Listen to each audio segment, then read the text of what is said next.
Hey, You just John McCord went live. Now live. Welcome to another episode of D&D Forging Paths, the show where myself and a couple of other assholes get together and roll dice at various tables with very poor video and audio quality. We're not all assholes. Speak for yourself. Back on that one. Our party consists of Dawn playing James, the centaur monk, Leah playing Leroy, the tall fellow halfling sorcerer, Chris playing Kenneth, the human multi-class rogue fighter, Brandon playing Makana, the Synad Ardent, Sam playing Erica, the half-elf cleric, and Taylor playing the half-elf wizard. Why am I last? You connected last. You were also the last person to join the party. He should be the first since his name starts with an A. Am I? I don't think I'm a half elf. Are you... what are you? I think I'm human. Are you human? Okay, well, I wrote that down wrong then. There, fixed it. The human wizard.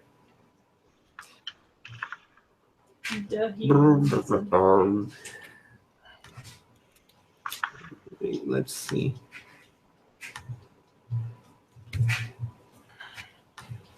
So, let's see. What else? So tonight, Sam and Chris are stuck in a power outage in Selma, which is probably what they get for going to Selma at all ever, for any reason. That's the guy who's about to work in Selma. You're about to work in Selma. Yeah. All right, I've posted that link, Brandon. Okay, I'm in it already. Okay. He's ahead of you. Yeah, get in there. Get in his grundle. Let's not get in that far. So, last time we left off... Oh, wait, a couple of notes. This is going to be the last session that we have this year. Next week we'll be taking off because it's Christmas. The next Sunday after that is the first of the year. So, after this session, we'll see you guys 2017. Other than that, now on to the recap. Last time we left off, the party had just vanquished a group of the Black Flame cult underneath an estate in northern Halifax. They had originally sent in the tiefling assassin of the Sellsword Lords to go and scout out ahead of them. She got kidnapped, and when the party barged into the basement and altar area, they found that she was about to be sacrificed. She took a chest wound, and the party then fought with all of the cultists. They won, healed the tiefling, and managed to, well, I would say escape, but that's not entirely true. They ran into the guards before they left because they happened to break into the estate above in broad daylight. That's the sort of thing that gets guards called on you, just so you know. However, when the guards arrived, only a couple members of the party split, and the rest of them went to the guard station and answered questions. Since they cannot at this moment confirm or deny the party's statement, they opted not to hold the party over the night. But they are on more or less probation at this point, as they've had 2 incidents related to them already in a city that is half quarantined and currently under the effects of a plague, with citizens that are borderline panicked already. The party's reputation is not looking so good in Halifax so far. That said, there were 2 town guards that were killed in the sacrifice, and so the guards are certainly paying this quite a bit of attention, to say the least. We pick up right where we left off last time. The party is walking back to the inn that they're staying at to have a conversation with the Sellsword Lords about what went down. Let's see, I believe Ken and Leroy did not go with the police. Neither did I. Makana and James. Okay, yeah. It was Ken and Addis then, correct? I thought Erica did too. Ken, Addis, and Erica went out the other passageway Yep. and did not get taken in by the guards. So those three have already made it back to the inn. James, Erica, James, McConna, and Leroy, and Merrick's daughter are currently making their way back to the inn, and that is where we will pick up. You're walking along the streets. You're moving from the guard station in northern Halifax, which is actually a little bit east of the inn that you're staying at. Merrick's daughter walks in silence, still kind of she's got a hand over where the injury was. Although her armor wasn't, she wasn't wearing her armor when she was stabbed. It is apparent that she still feels the wound, at least to some degree. Can James hand her a potion? Or would she decline it? So you can hand her a potion if you'd like. Wait, where are we again? You're in northern Halifax, walking west. Oh, okay, from the yeah. guard station over to the inn. I do. Okay. You offer her a healing potion, but she shakes her head at you. It is worth pointing out, at this moment, she does have the hood of the cloak up.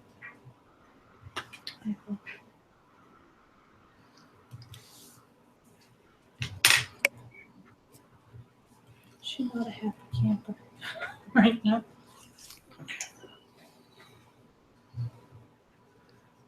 Okay.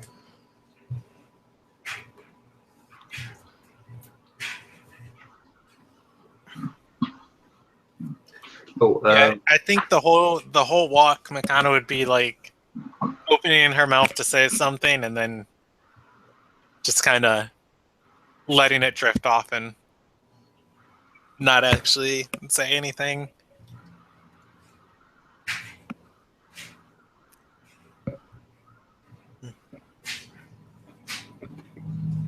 Can we fast forward through this part? all right. I mean, we're just sitting here. You're just kind of sitting here, Yeah. not doing anything. Oh, Now that we've got Taylor, real quick, did you hit level 8 or no? Mm-hmm. You did? Okay.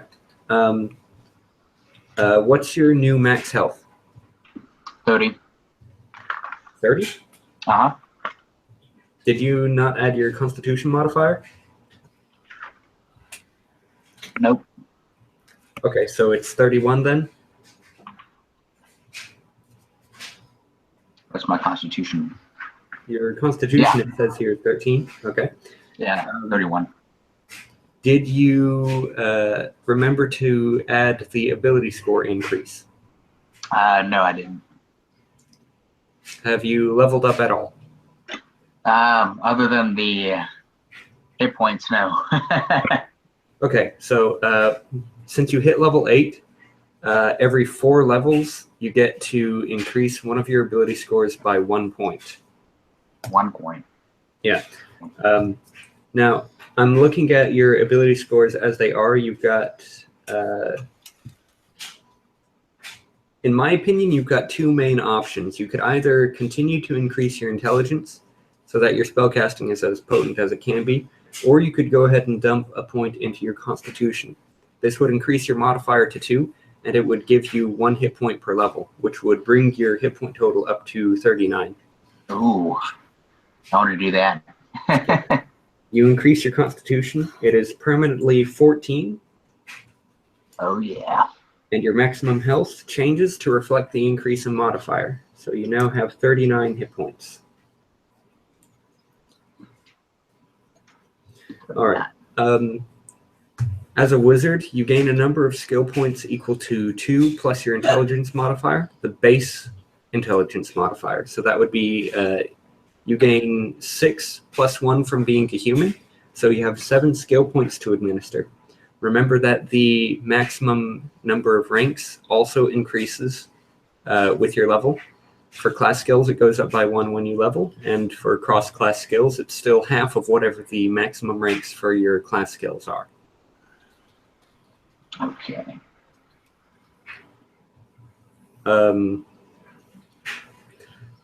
Aside from that, you would have to consult the wizard table in the player's handbook. I think you should get 1 extra 4th level spell. I thought I get 2 spells. Yeah, you get to pick 2 new spells of any spell level that you know. Let's see. You get from 7th to 8th, you get an additional 3rd and 4th level spell. So you should now have a baseline of 3 3rd level spells and 2 4th level spells. We're talking about spells per day? Yeah, spells per day. So 3 3rd level spells per day And 2 4th. and 2 4th. What about second? Does that go up to 4? First and second don't change. Okay. So spells per day, I got 4, 4, 3, 3, 2. Yep. And that's without the bonus spells. Yeah, that's without the bonus spell slots. All right.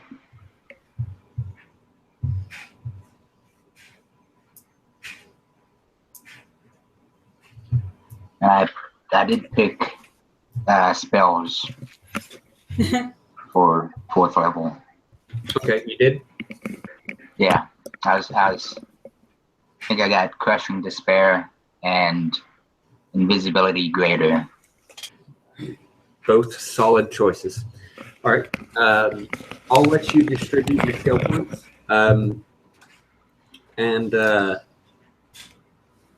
Do whatever else you need to do. If you've got any questions, just let me know. I almost forgot. Your base attack bonus increases by 1 up to 4. And Your will goes up 1. Huh? Your will goes up 1. Base attack bonus. Your base will saving throw increases by 1 point. So your base will saving throw is now 6.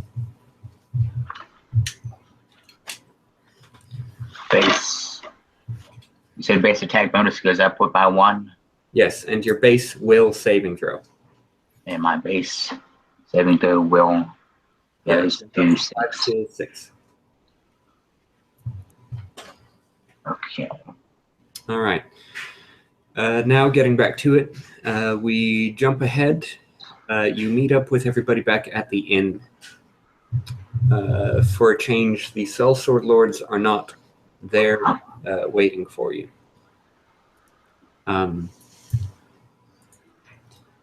Your comrades are sitting there waiting for you in the dining room. Once you step in, Marek's daughter breaks away from each of you and walks up the stairs towards the inn room.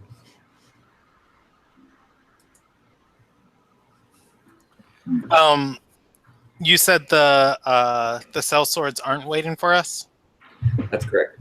Seeing that you're all still injured, Erica will approach and start going about casting those healing spells that I divvied out earlier. So she stitches you back up. You're back at full health, each of you. Yeah. All right. Addis is there? Yeah. I should be.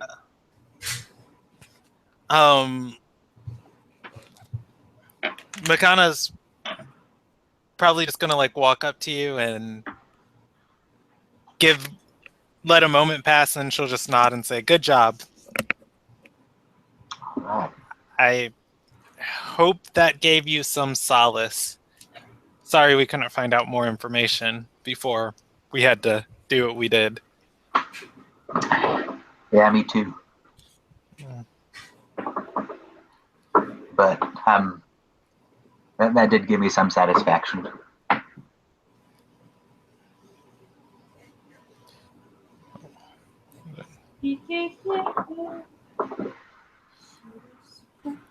I think that's about all she has to say to you.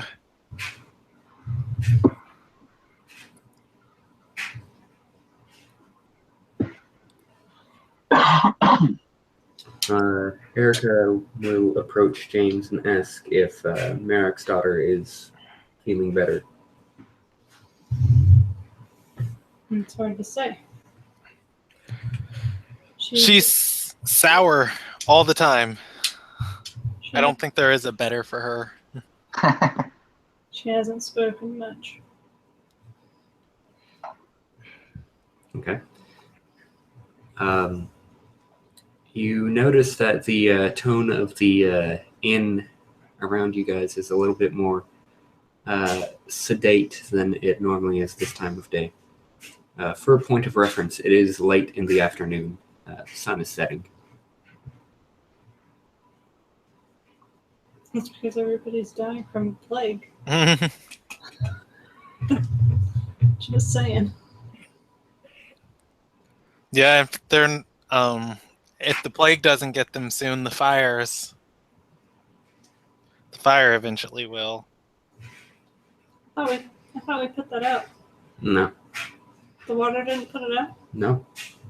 Magical. The fire vaporized it. Shit. By which I mean it turned it into vapor. Which is the precise definition of vaporized. Fantastic. Science lesson Science! with JD. Get your science out of my fantasy. Yeah, I think Makana's probably just gonna go to the innkeeper, order a few drinks and some fruit, and just say, you know what? It's been a heck of a day. I'm gonna celebrate in my way. The innkeeper gives you a concerned look.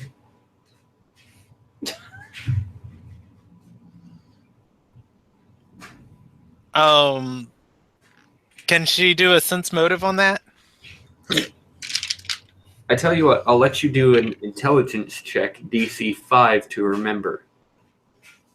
Well, I mean, Makana's paying this dude a lot of money. I mean, other than killing the guy here. Yeah, I mean, you kind of did set a guy on fire upstairs. You just kind of said, I'm going to celebrate my way.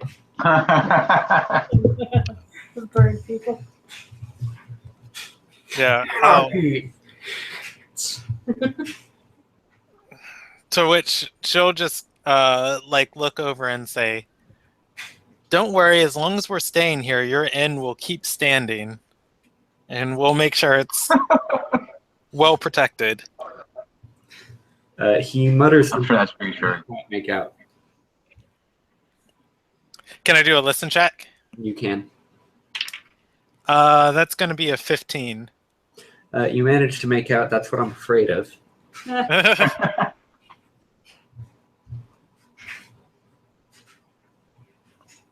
The pain still grows. Nevertheless, he takes your money and says, we'll have the food to you right away.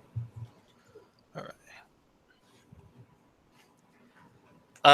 Makana's going to look at the rest of the party and gesture towards upstairs and say, shall we? Let's do it.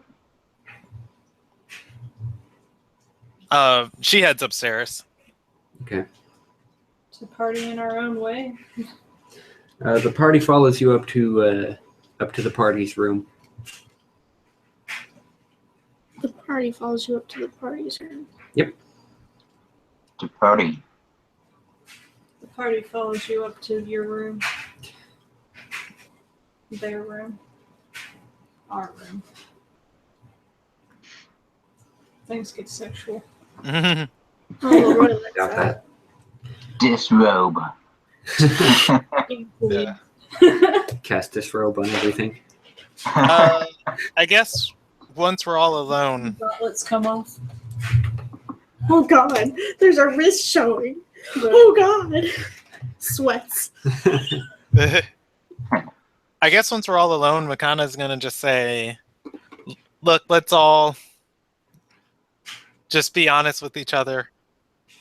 There probably won't be a Califax for much longer. We should start making plans on either to leave or to find a way to put out that fire underneath here. Well, has it shown any signs of spreading since we left it? Wasn't it growing the entire time we were there? Yes, it was. Shit. She was like, Makana's going to say, I can't sit down there all day and hold it in place. While I'd like to, I think either... I like the sense mode of that. What are you sense motivating? Well, she would like to. I mean, she's not really lying. She does kind of want to help out. After she... you Oh, go ahead. in the room for a couple of seconds, Ken and Erica both start for a brief moment and draw the party's attention to the corner of the room. Merrick's daughter has been sitting in the one of the darker corners of the room since you entered. Well, yeah, she's privy to all this anyways. She was there. Yeah, but somebody apparently materializing out of the corner, it's a bit startling. Oh, she teleported into the corner? No. Do we get She's been there, surprise but you round? didn't notice her until then. Okay. Surprise round? But once she knows that she's been spotted, she stands up and says, Black Flame, no danger without High Priest. That's good news. So just leave it there? It's worth noting she has her hood down for a change. At your question, she shrugs her shoulders.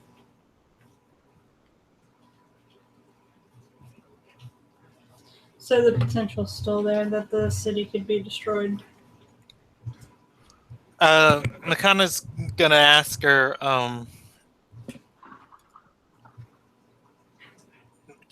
would you care to share with us what happened after you went inside the building? She nods.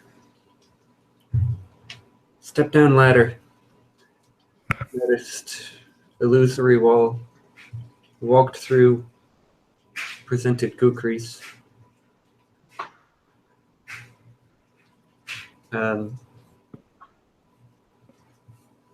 They asked for a password. I gave the password I knew. Was not sufficient, and they swarmed me. Killed 3 before I was captured.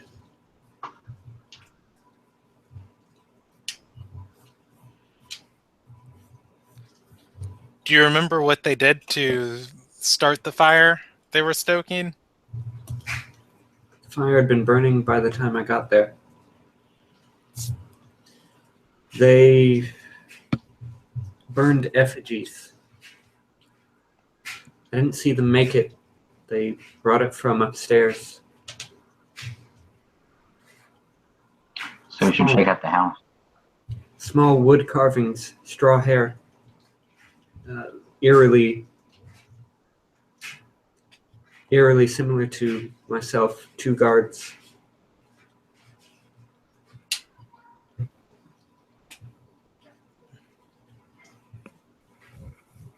All right, I won't press you for any more. You think we should check out the house? It wouldn't hurt.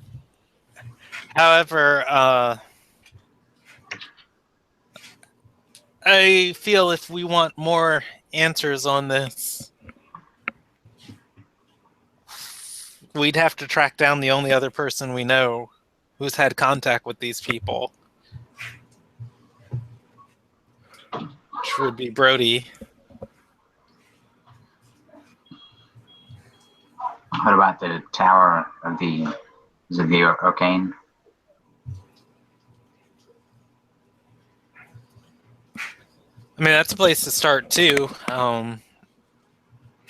However, secret cults living underneath their city, I doubt they'd have any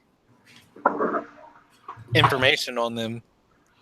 Maybe not on them, but on the Black Fire. All right, willing to do that. Yeah, I say it couldn't hurt to sit in town for another day and observe the situation before we decide on what we're going to do.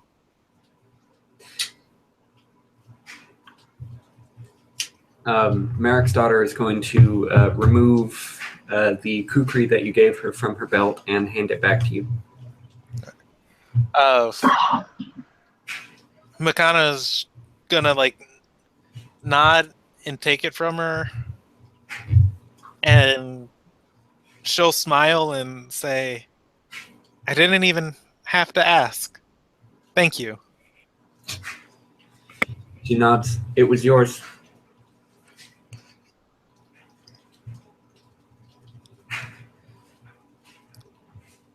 She'll respond with, "Yes, but some people in this world have sticky fingers, and you never know who those people are." Laura looks down at his fingers.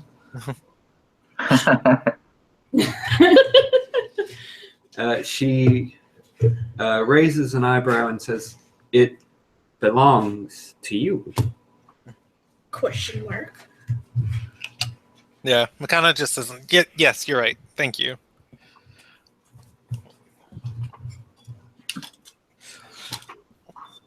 All right, I'm adding it back to my inventory.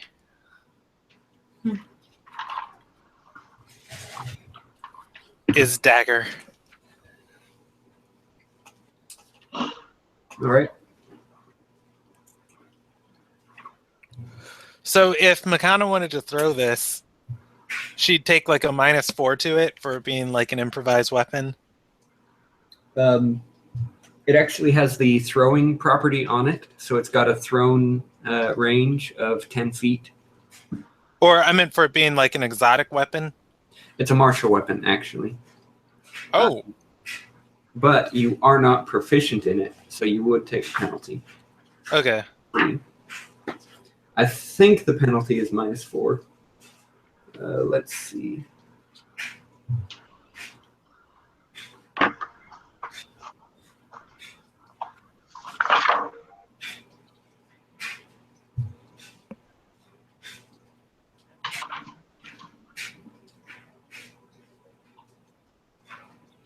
Yeah, it's a -4 penalty on attack rolls. Okay. I'm gonna put it on my list of attacks.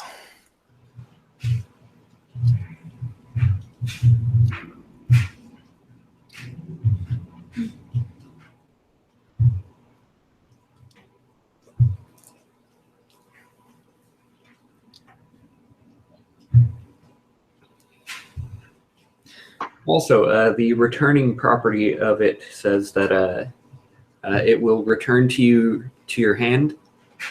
Return to the space from which you threw it at the end of your turn. Okay. That's I'm sorry, go ahead. I that's thought you were done. very specific wording with very specific implications. So if you throw it and then move, it'll go back to the space that you threw it from.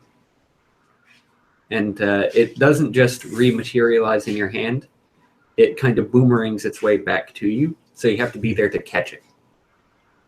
Captain Boomerang. Able to catch it. All right. Yeah. Your reflexes have to be good. You can throw it a longer distance than its range, but for each additional range increment outside of the initial one, you take a further -2 penalty. What's its range? Like 60? 10 feet, I think. Let me check the DMG. It's the throwing property on it that gives it a thrown range. So let me just double check what that is. I believe it's 10 feet. It might be 20.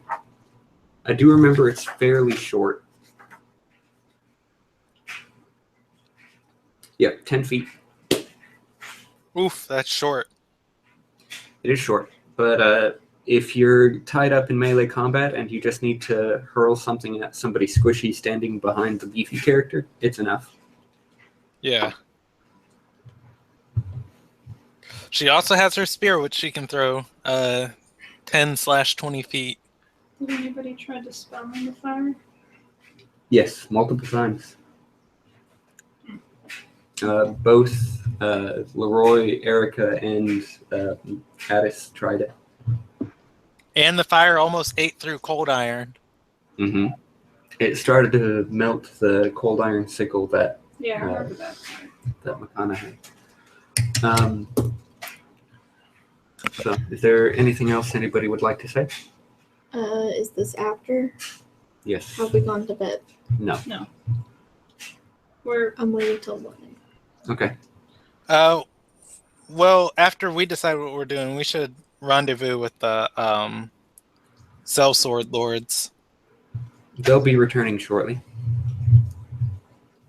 You sounded like you had something that you wanted to say earlier.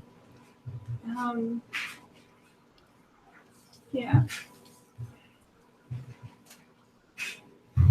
Thrown weapons, proficiency. No, it wasn't that. It was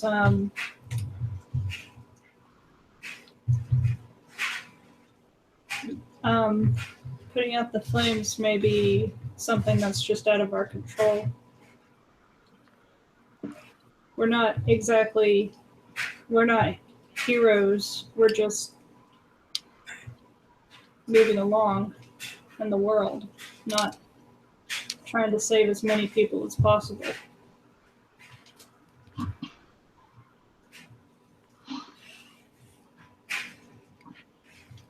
I look at it as a win-win. If we do find out how to put it out, it definitely wouldn't hurt to do it. Well,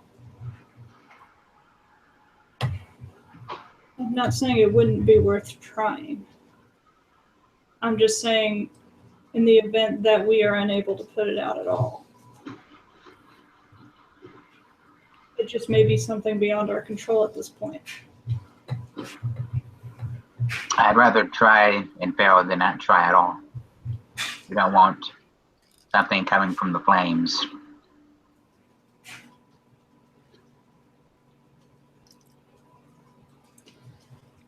Yeah, Makana's gonna say, Try. I understand where you're coming from,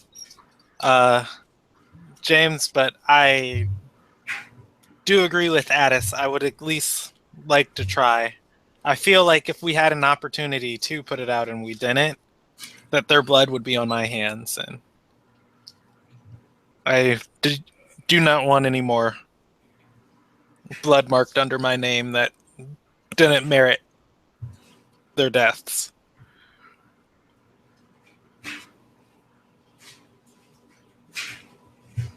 James will nod.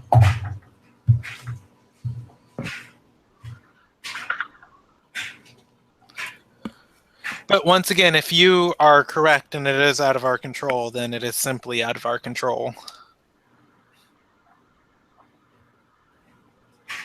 I just don't want us to lose all face if it happens. Fate, say it one more time. I don't want us to lose all face if it happens.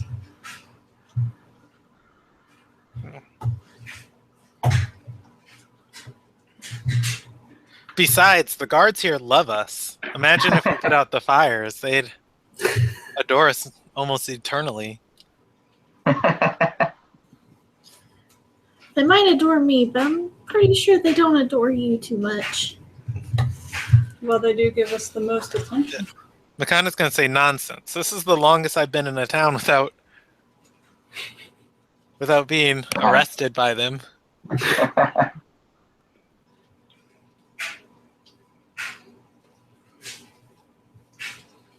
Silver lining. But yeah, we can split up tomorrow and look for information.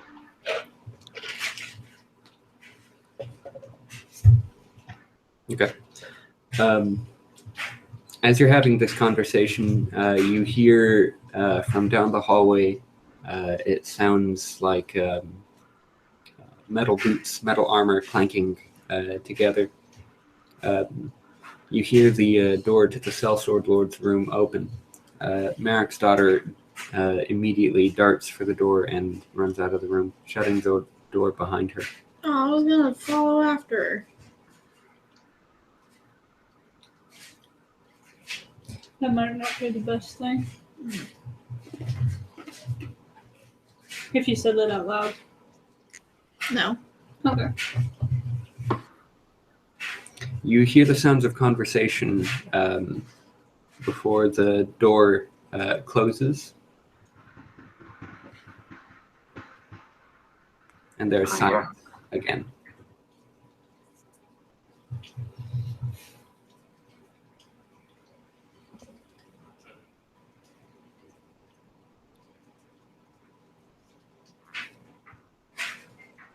After Yeah.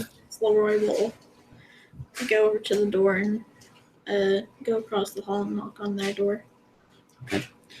There's you hear the shuffling of feet from behind the door, and Amos opens the door. I think Makana would follow too. Okay.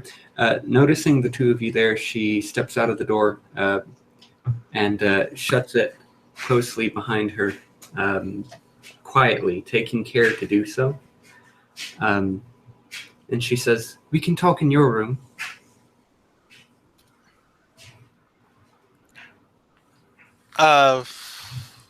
Makana's going to ask, is everything okay with your companions? She nods and says, "It sounds like Merrick's daughter has had a bit of a trying day. We'll give her a few moments, but Anarch will be in here to discuss strategy soon." All right, I think that's for the best.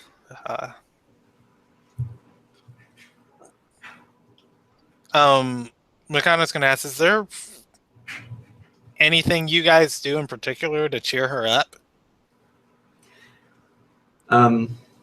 She'll look back towards the door, look back towards you for a moment and say, "Well, yes, but she wouldn't appreciate me talking about it."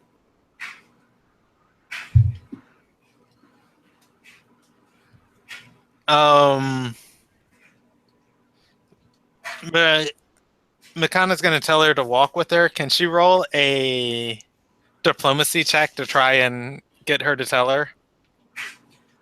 You can. All right.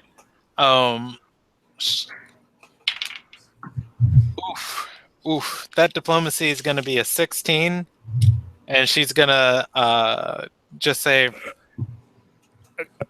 "Come a little further from the door. We all had a rough time down there, and while I think it capable of my group of recovering, I would like to do something to thank her for her sacrifice. Please, share with me." Amos will follow you into your room, but she'll shake her head and say, "It really is not my place to say. She's very secretive, and it takes her some time to warm up to strangers. I'm sorry."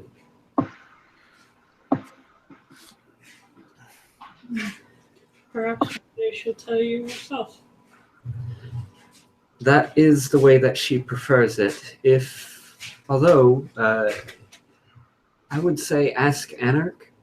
He respects her secrecy, but if he feels that something is relatively harmless or should be common knowledge or is relevant to a situation, then he's been known to divulge some information about her. Yes, Anarch wanted me to let you know what we found out today. As you know, we went to the city core to do some research of the records. We did a bit of swinging our weight around, I guess, is the best term for it. We managed to use our reputation to gain access to a couple of different, more high security documents than are typically open to the public. We found that the government here has actually been aware of the fact that there are undead in the quarantined areas for quite some time now. The records said that the plague started some 4 months ago, and the first sign of the undead was about 2 months after that. So there have been undead in that quarantined area for about 2 months. We found some. We went to a couple of the publications that deliver news and send criers to different parts of town. We found that there had been records of stories about undead getting out, but that the local government here had been doing quite some work to get those dispelled as rumors and hearsay, rather than the truth that it was. So there's been a fair amount of cover-up. When we asked about it, the official we spoke with said it was all in the interest of preventing panic, which is admirable to a point, but the people do have a right to know.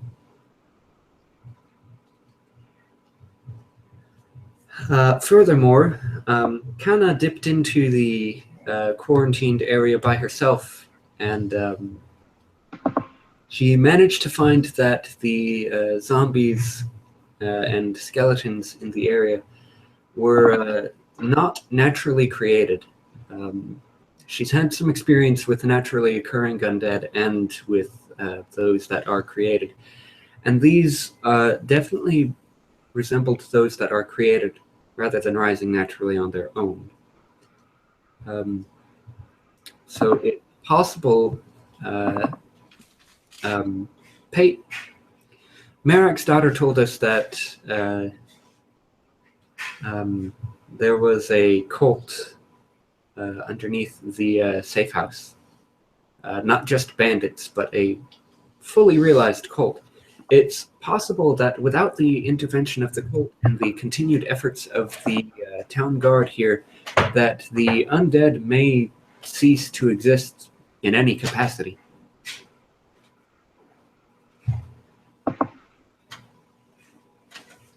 Well, that is very fortunate.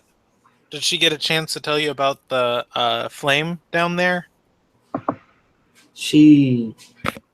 Well, you have to understand, I've been here for all of 2 minutes. She didn't say as much, but I would imagine that she's informing Anarch of it. She tells him everything. Yeah. It was a very, very scary moment down there, turning the corner and seeing her tied up on the altar. I'm sorry, an altar? Did she fail to mention that? She didn't mention there being bindings. Well, the distance was fairly great. She may not have been restrained, but we interrupted some ritual. They'll say that she was bound to the table, and the person in charge of everything had stabbed her in the chest. She was not wearing anything but her undergarments at the time. and she was close to the flames, but they didn't seem to be affecting her. Amos nods. That is... Well, that explains a lot.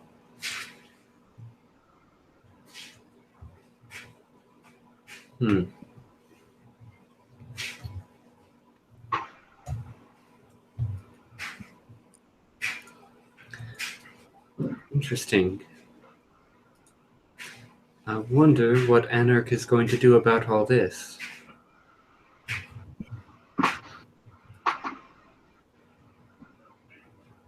Can Makana do a sense motive? Sure. Oh my gosh, crappy rolls tonight, man. 6 plus 9 is 15. You got it. It seems like she knows something that you don't, particularly concerning Anarch. Yeah. It's definitely a loaded statement, you feel. Yeah, Makana's gonna say, and what does Anarch have to worry about since we saved her?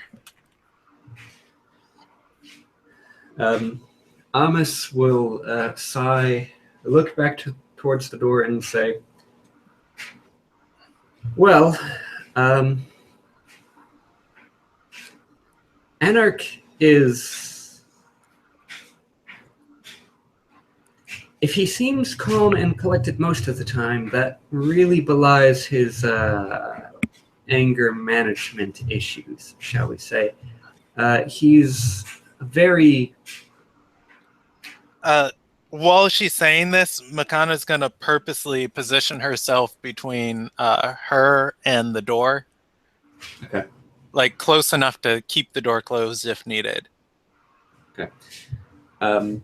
As you get close to the door, you do notice, you do hear that door across the hall opens.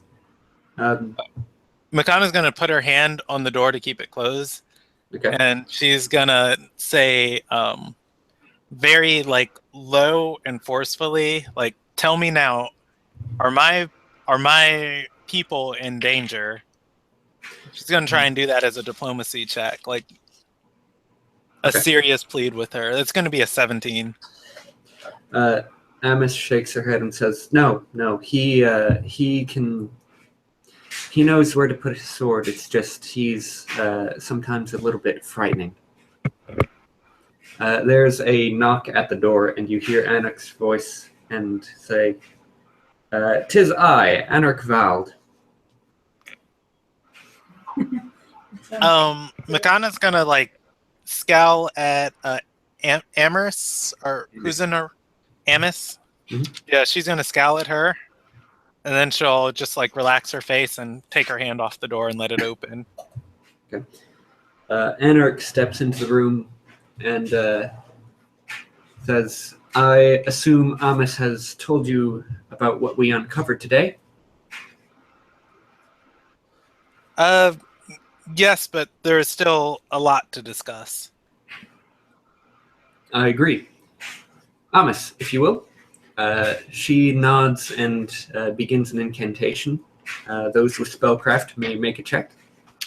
Ooh, that's me. 13 for Makana. Oh gosh. You said spellcraft? Spellcraft. I got 14. 42.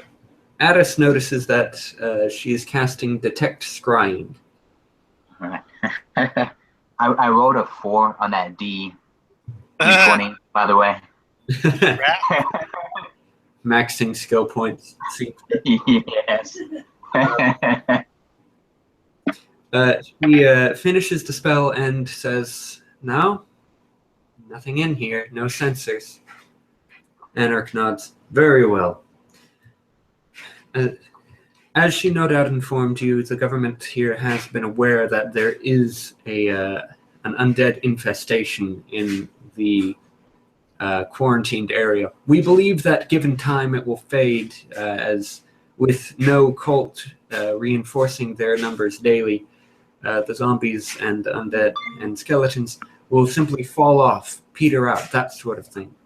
We could be wrong. There could be some other force at play here. Perhaps the appearance of the black flame and the undead is purely coincidental.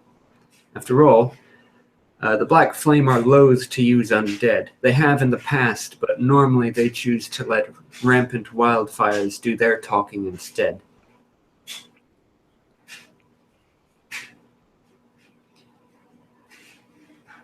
So the undead will disappear, but the plague might still persist.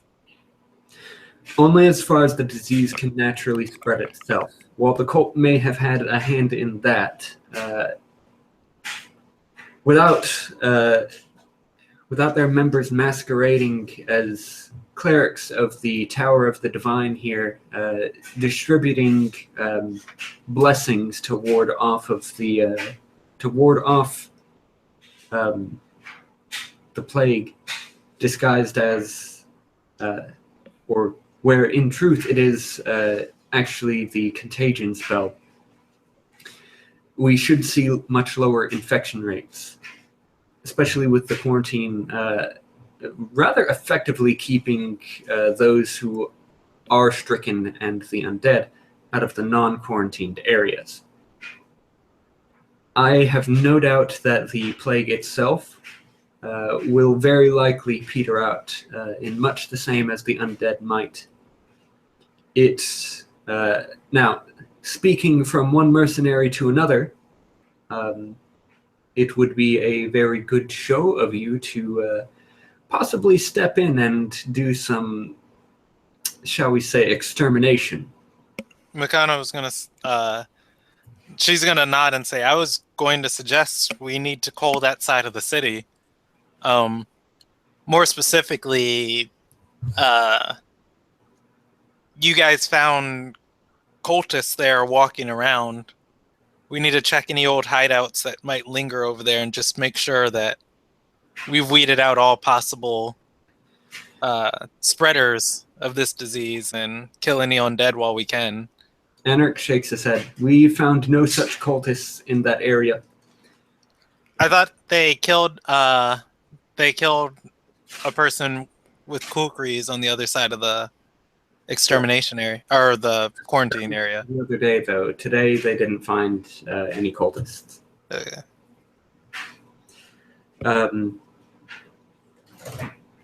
He says, however, I suppose I should give you full disclosure. I have had run-ins with the Black Flame before. Nothing pleasant, I can assure you. I have something of a vendetta against them, if you will. I plan on departing soon and trying to find some answers. They've been a thorn in my side for long enough that I'm finally tired of it, you might say. So, whatever you plan to do about the quarantined area, about the zombies, whether you decide that you need to either work to alleviate the effects of the plague or slay some undead, that is your choice. I would advise caution dealing with the undead, as they do carry strains of the Slimy Doom disease, and it may be very easy for you to get it if they come into physical contact with you. Don't have sex with one Lorraine. What?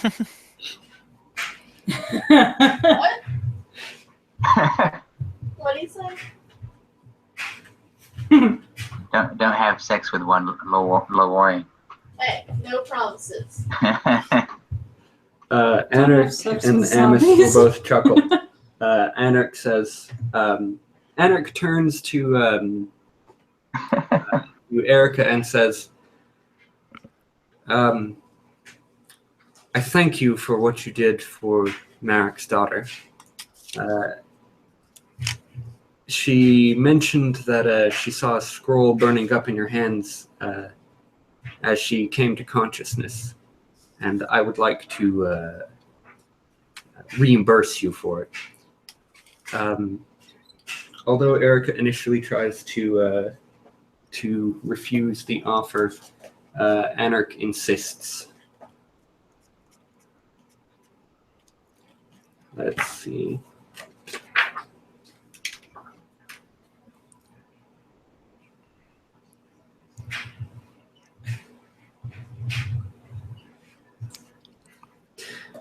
He hands Erica a pouch of 3,500 gold pieces. He says, that should be enough to make up the difference and express my gratitude. Do take care of yourselves in the future. Scrolls such as the one that you possessed are not easy to come by, but they are incredibly valuable. I would advise that you look more closely on the markets for similar scrolls or other things. They're expendable, but they can make the difference, as we see today. If you have anything else to speak with us about, I would advise you do so before we leave. We will be leaving noon tomorrow. Where do you plan to start your search? I have a couple of ideas. Nothing certain, but I'm going to begin my search at Fort Breck, as much as it pains me to return to my old stomping grounds. That is one of the best leads that we have at this moment. Otherwise, if you discover anything or need to get in contact with me, a simple scroll of sending will be quite sufficient. And we do have the resources to be able to rendezvous with you at a moment's notice. Amos, one of the first, one of her, or rather, I should say, one of our favorite spells is teleport. Should be able to move to you relatively quickly. Makana's gonna just nod at that, and then she'll say, so I understand you have a history with this cult, but please do not rush for your vengeance with anger. Try and tackle it with some sort of wisdom. Know that you're stronger in numbers. Anarch will grit his teeth and say, I thank you for the words of caution, but trust me when I say these people have taken more than enough from me. Do you know what happened at Fort Breck? Huh? Do you know what happened at Fort Brett? You know where he said he was from? Yes. Are you asking him? I'm asking him. He says, there are rumors about Fort Breck, and its use as a stronghold of sorts. I do not know if it is the same group that we now hunt, but if it is, then all the more reason to go to it.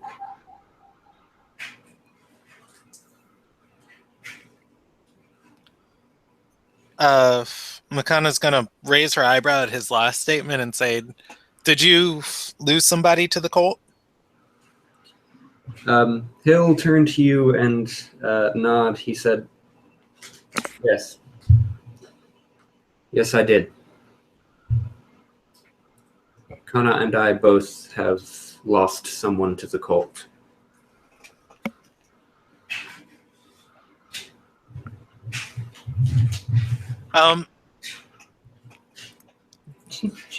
How, from looking at Merrick's daughter for the past 2 days, about how old can Makana estimate she is? You're not sure how tieflings age. She's young. She looks, though, if she were human, you would probably guess that She looks to be about late teens, somewhere between 16 and 18. But again, you do know she's a tiefling, and you have no idea how tieflings age. Okay. Past that, she could just age well. Makana's gonna say to Anarch, all the more reason I think you should be cautious when using your assets liberally against this cult. I'm sure Merrick's daughter informed you of what happened to her down there. Anarch nods. Yes. Which is why I will be hunting them with all due fervor.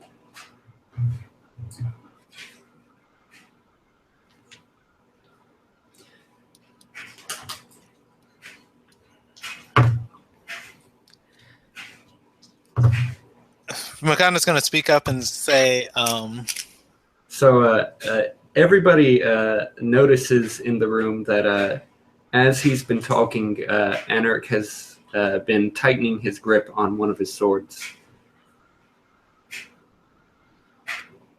Makana's going to speak up and say, as someone who's been blinded by vengeance, and she'll look around to her companions. When I you can look tell. around, you spot Amos going, Can I do an insight check on that? you can do a sense motive on that. On that sense motive, Makana got a 26. Can Leroy step up and like lightly place a hand over the clutch fist? You can. You were saying, Brandon? She'll say, I've seen the merits of collecting yourself, recruiting companions, and coming back in full force. Don't forget, we share the same fight. Anarch nods and says, believe me, I am full force. Yeah. She'll shrug and say, I won't push the issue anymore. Anarch doesn't even look at you as you approach and place your hand on his.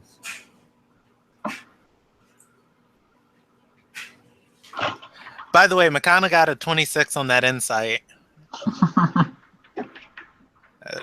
Okay. Hey, miss. You can tell. It's very obvious. Amos thinks you should probably stop saying words.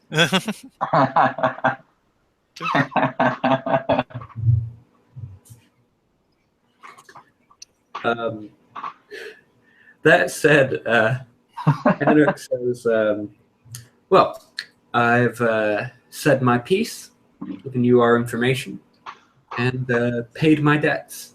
He nods his head toward Erica and says, as I said, we will be departing tomorrow at noon. If you need anything from us, if you have any questions, or if there's something that you feel we should know, don't hesitate to come and speak with us. Pop in and say, if you leave tomorrow, might I be able to spend one last evening with you? Anarch shakes his head and he says, I think not tonight. He wasn't saying that in a sexual fashion.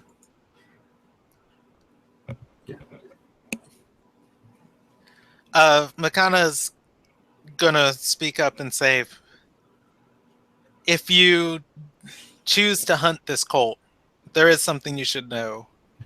The member we killed was cohorting, I guess would be the word, with a extraplanar being who's been tailing us for the better part of a month. For the better part of 2 months, I guess. He's very, very, very magically talented and is not one to be underestimated. He's a Rakshasa, and with that, I don't even know how to describe how you can find him, but when you dive into this matter, remember things might not always be as they seem. Anarch nods. I've dealt with shapeshifters before, and Kana has dealt with a Rakshasa before. A rather weak one, admittedly, but cunning nonetheless. We will keep our eyes out, and if we happen to run into this individual, then we will let you know. Do you have a name for us? We met him as Brody. He said his name. Oh, did he? Yeah, but it was said once, and that was well over a month ago. You can attempt an intelligence check to remember. I thought it was wisdom. Yeah, switching it back to intelligence makes more sense. Does a 16 remember it? It would if it were something mentioned more than once, but this is actually pretty high. Is that a plus anything? Like, is it intelligence modifier? Yeah. Okay. 23. Addis recalls in the dawn, the den of the Bronze Dawn. He overheard the Rakshasa mention a name, Bandasura. Bandhasura. I knew his name as a player, but now Makana knows it.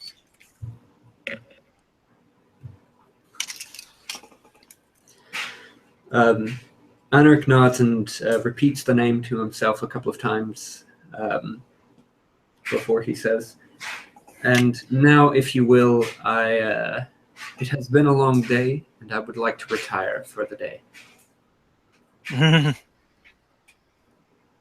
Makana just nods. All right. Amos and Anarch leave the room. All right. Yeah, Makana will close the door behind them. Okay. All right. You guys can talk amongst yourselves for a little bit, or we can go ahead and get to bed. She'll just say to like the rest of the party, and suddenly Merrick's daughter's unpleasantness makes sense. Yeah. Yeah, if nobody else is really saying anything, she'll leave and go to her room. BREK. Okay. Okay, thank you. Okay. You all head to bed for the night. All right. During the night, I rolled a couple of checks. You guys hear Ken returning to the room at some point during the night. Not me. Right. Yeah, I'm still awake too. I gotta bring the sustenance too. Oh, no. James is down in the stables. Oh, That's why well, he I'm didn't still there. Yeah, no. Pretty much everybody rolled high enough to hear him come back. Oh, he's done. No, he just rolled low. Sucks. He's a bad thief. No, rolling low will get the best of I anyone. know. I know. I'm just stupid. But no, he opened the door and it went. And almost everybody in the room was like, "We're trying to sleep here!" Except for Leroy, who was like, "I'm not sleeping."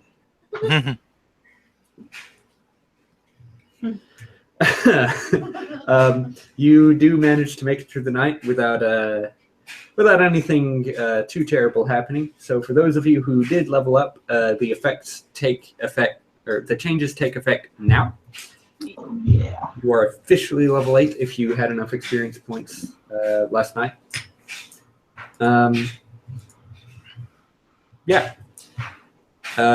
Most of you wake to the sound of the door across the hall slamming shut, and you hear the sounds of footfalls walking down the hallway towards the steps. I'm going to that door and I'm looking. Okay. In the hallway, you can see Anarch is pretty much stomping down the hallway. He seems in a bad mood. If he's going, is he going down the stairs? Yeah.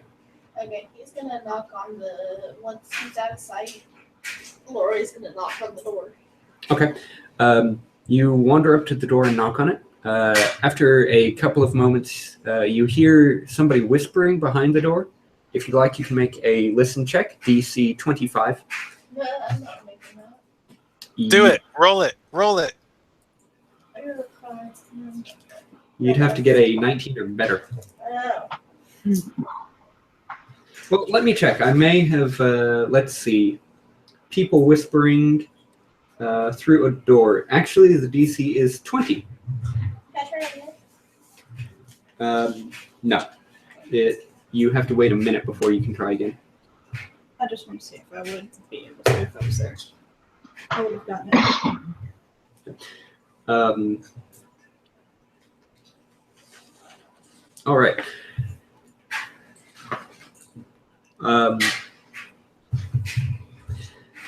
After the whispering dies down, you hear shuffling feet. Somebody opens the door.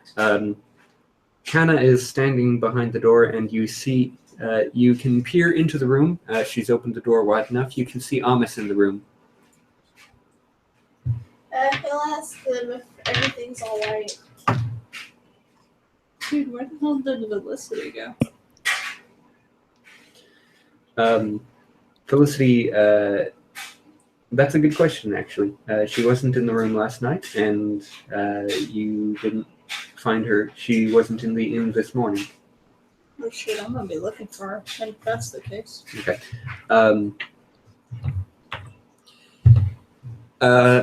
Kana will shake her head and say, "It's a very long and deeply personal story.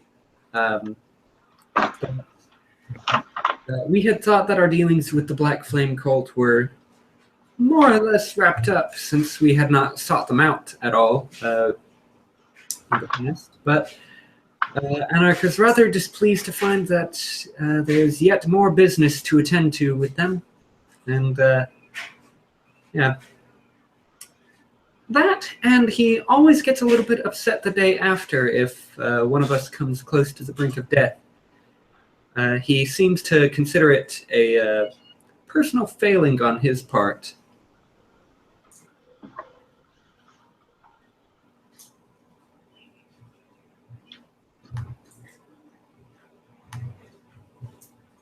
Is she all right? She'll nod and she'll nod and say, "Yes, for the most part. Just, a little bruised and a little bit moodier than normal, but." You call him Moody.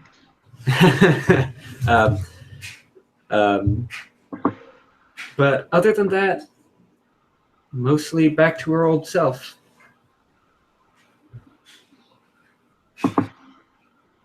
She'll turn and look into the corner of the room and say, "Isn't that right?" You don't hear anything in response. She sighs and shrugs and says, "Anyway, is there anything that we can help you with?" I'll shake his hand and just murmur to her that it was nice to meet them. And that he hopes the best of their travels.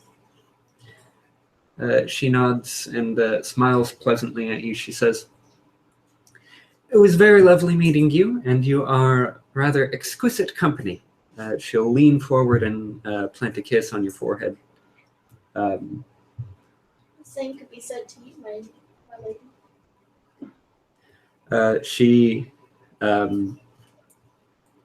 She'll place a hand over her mouth and playfully hide her smile.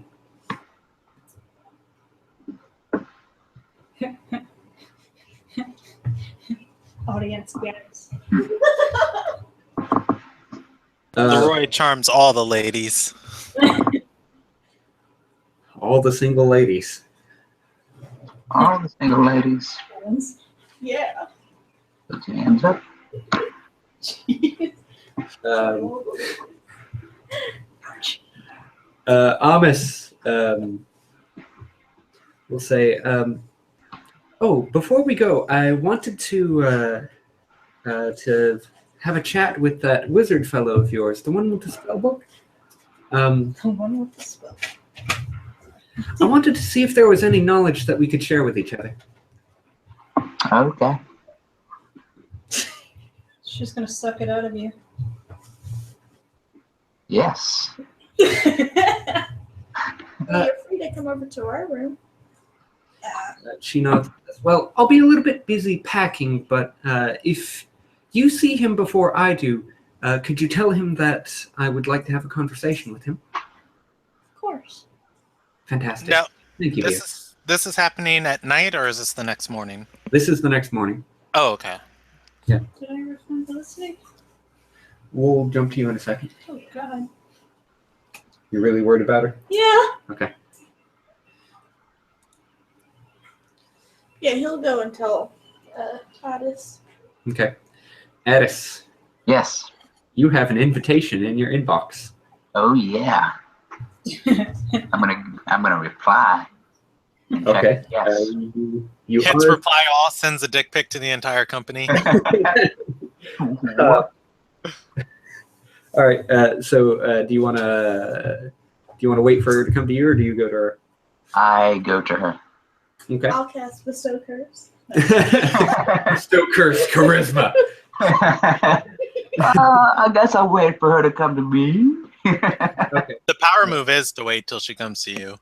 So, do you go to her still? Yes. Okay. All right. You wander across the hall and knock on her door. Yes. All right. The door opens, and Amos smiles brightly as she notices that it's you. She says, "Ah, I was just talking about you. Come on in, please." All right. She goes to her pack, retrieves her spellbook, and begins thumbing through it. You notice that her spellbook appears larger than the average sort of spellbook. It's much wider than yours is. She says, "It would be a crime of me not to see if there's any way that I can expand my knowledge, at least in the presence of another wizard such as yourself."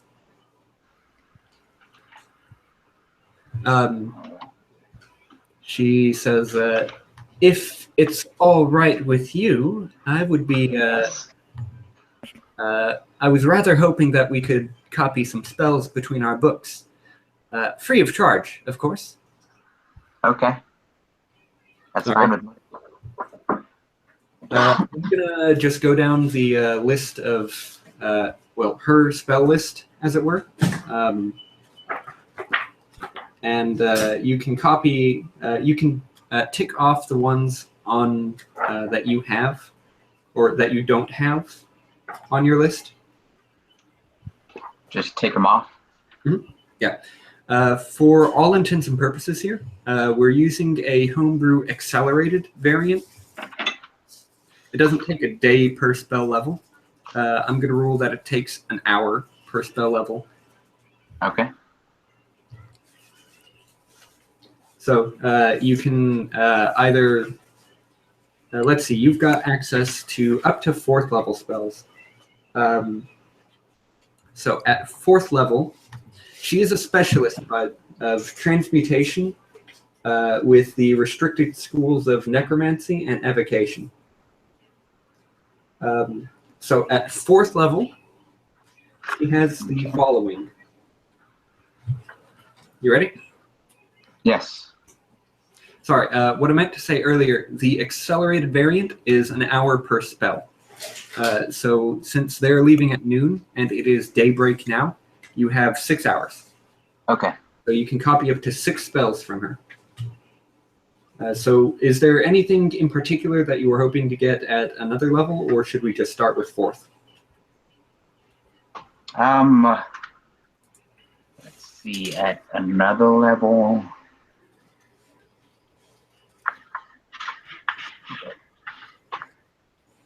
Let's start at 4th. Let's see. Okay. She has the following. Lesser Globe of Invulnerability, Stone Skin, Detect Scrying,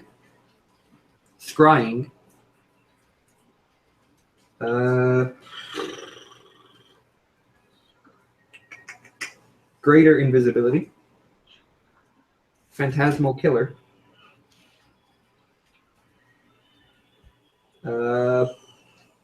Mass Enlarged Person, Polymorph, Rary's Mnemonic Enhancer, and Mass Reduced Person. Did you grab any of those?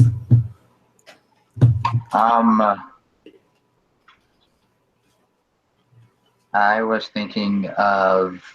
Oh, she also has Dimension Door.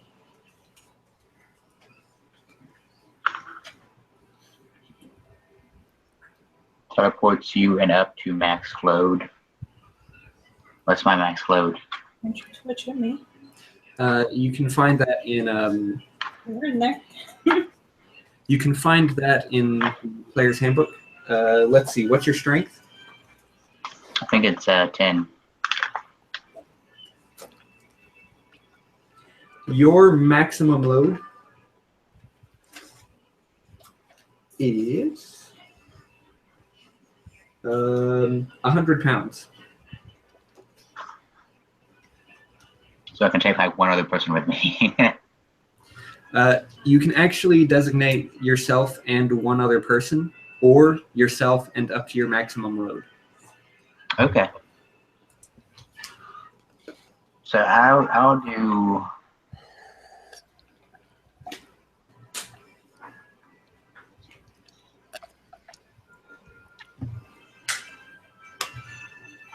Dimension Door for that one. Yeah. Okay. Anything else from 4th?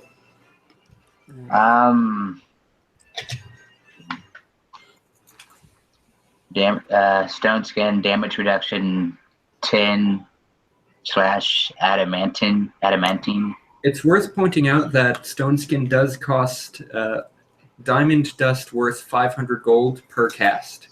Ooh. Ooh. That's gonna be a no. Yeah, it's. I mean, that's a really good spell though. But oh yeah, 10 damage reduction adamantine. Very few things in the monster manual can get through that.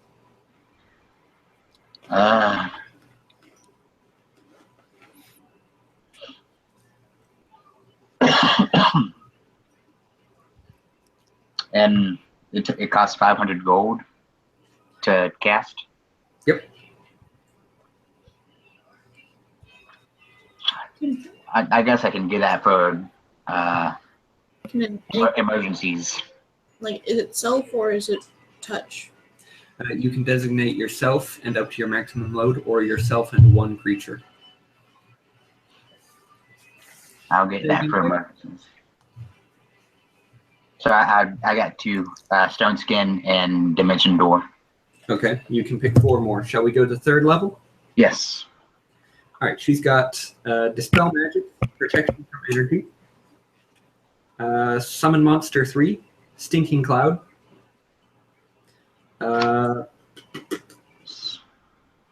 Clairaudience / Clairvoyance, Heroism, Hold Person, Invisibility Sphere, Fly, Flame Arrow, Haste, Keen Edge, Greater Magic Weapon, and Slow.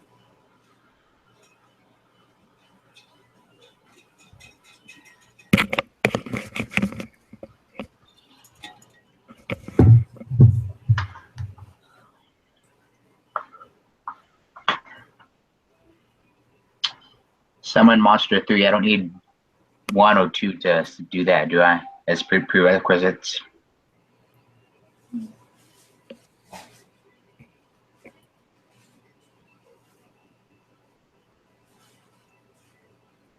No, you don't. Okay. And what type of monsters? Oh, hang on. I missed one. She also has non-detection.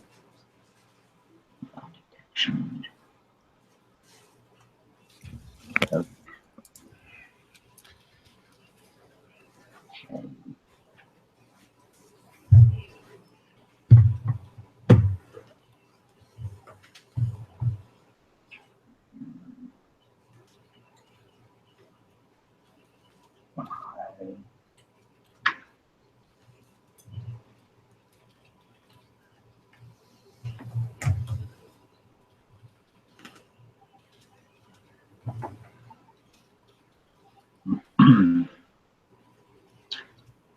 Is hold person an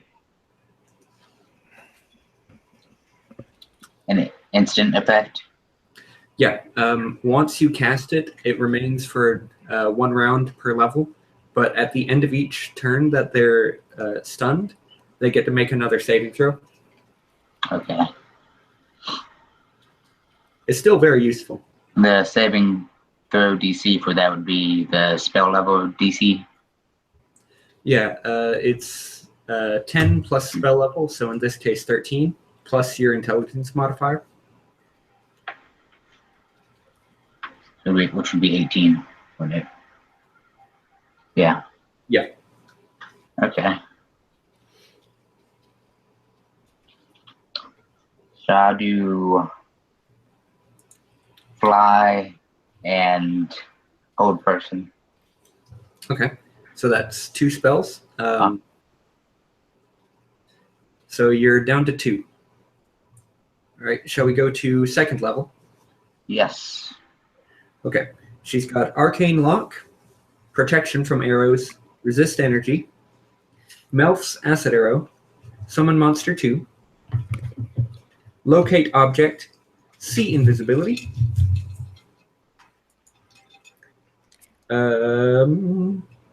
Invisibility, Blur, Misdirection, Minor Image, and then she has all of the transmutation spells for second level. Does she have the currency spell?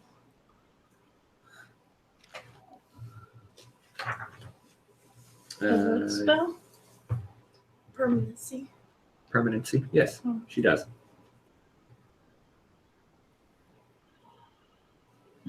You said she has protection from arrows? Yes.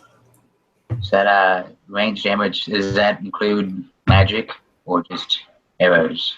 Just mundane arrows. So if they're +1 arrows or arrows launched from a +1 bow, they bypass that damage reduction. Okay. Otherwise, those arrows deal 10 less damage. Interestingly enough, this applies to a giant's hurled boulder. Oh, really? Yeah. That might come in handy. Protection from arrows protects you from boulders hurled at your face. Little known fact. In D&D. Arrows. I'll do that. And let's see, you said arcane lock, blur, misdirection, locate object, protection from arrows, summon monster 2.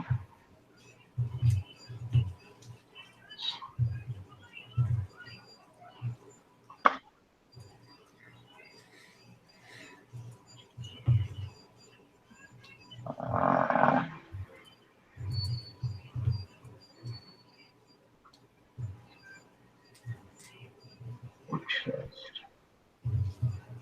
don't think that would.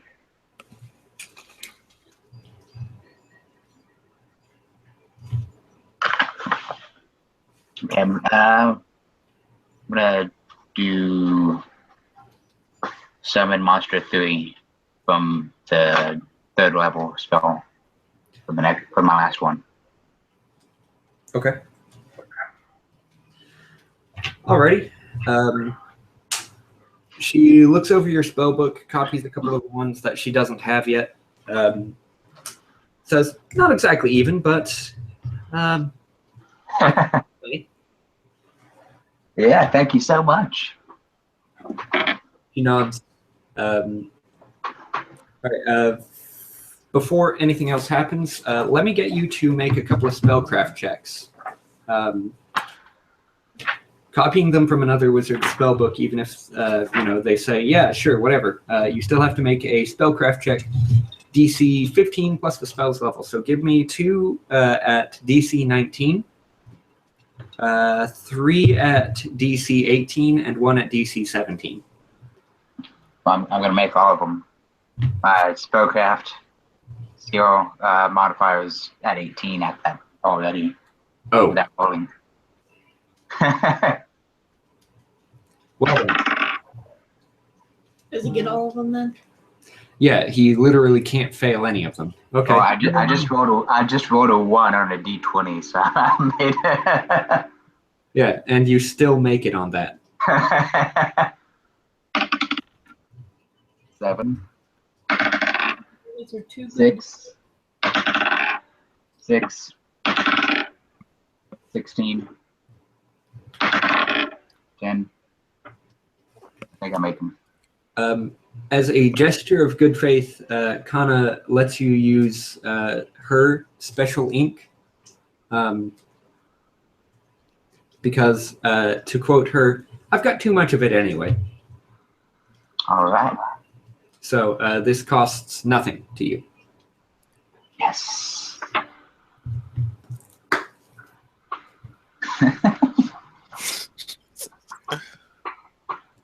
All right, so for all intents and purposes, you will spend the next 6 hours in the Sellsword Lord's room.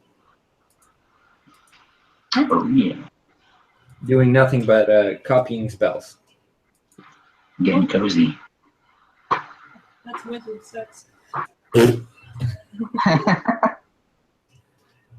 Yeah. All right, so Leah messaged me behind the scenes prior to the session. She's going to go do some shopping. She's already detailed exactly what it is that she wants from the market. So, Brandon, do you have anything that you want to accomplish? Let me look at my character sheet. I feel like Makana would just be trying to rally people to go cull some undead. Okay. Hey, you guys want to destroy some evil? No, I want to go to the bakery. No. Okay. We'll get a second. And Don, before we look for Felicity, I'm going to go to the bathroom. You guys can talk yourselves for a minute. Okay. If Makana wants to buy something, you want me just to message you the list of items? Yeah. Okay. Because she needs a new potion, because she used her potion on frickin' dying Ken. Freaking him. Not just any person, but freaking dying.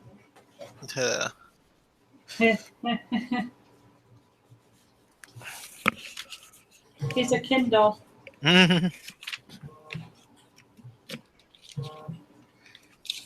Yeah, I think we'd be better off in the future just like letting Ken die and raising him as an undead. But every time he dies again, we just reanimate him. Save ourselves the spell slots and the potions. Well, I do have gentle repose, so we can always preserve his body.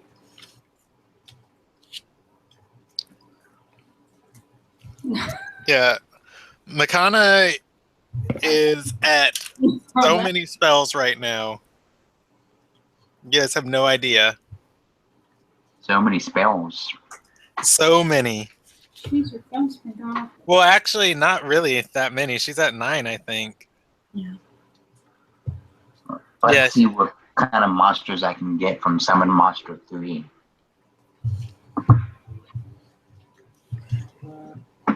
I was hoping for a chocolate one. You got a peanut butter one. It's not as peanut buttery as I would have liked it. I think those are too peanut butter. I don't think they're enough peanut buttery. All right. Gross. Oh, Brandon. Leroy went out searching for potions. He found a merchant selling Cure Light Wounds potions for 100. Cure Moderate for, what was it? $350. 350. And Cure Serious for 800. 800. Light wounds for 100. I'll take light wounds for 100, Alex. Okay. He has so many of those that you can consider his supply infinite for all intents and purposes. What is Not. It's 800. I'm just double checking. All right. What is 800 gold pieces? Because I could have sworn that it was. Negatory. I thought we were playing Jeopardy. Are you looking at it? Built to be. Somehow missing it. Oh, it's 850. Yeah. Oh, that was after you had made the check to reduce it. So the original is it was Cure Moderate for 900. 375, Cure Light for 100, and Cure Serious for 900. Can she roll a check to look for a Periap of Wisdom +4? Brandon, how much gold do you have? She has 6,371. I'm going to tell you right now, even if you roll as high as you possibly could on a diplomacy check, you cannot afford it. Even if she trades in her other Periap? Even if you trade in your other Periapt. Even if she sells an adamantine scimitar of evil? Of slit throating?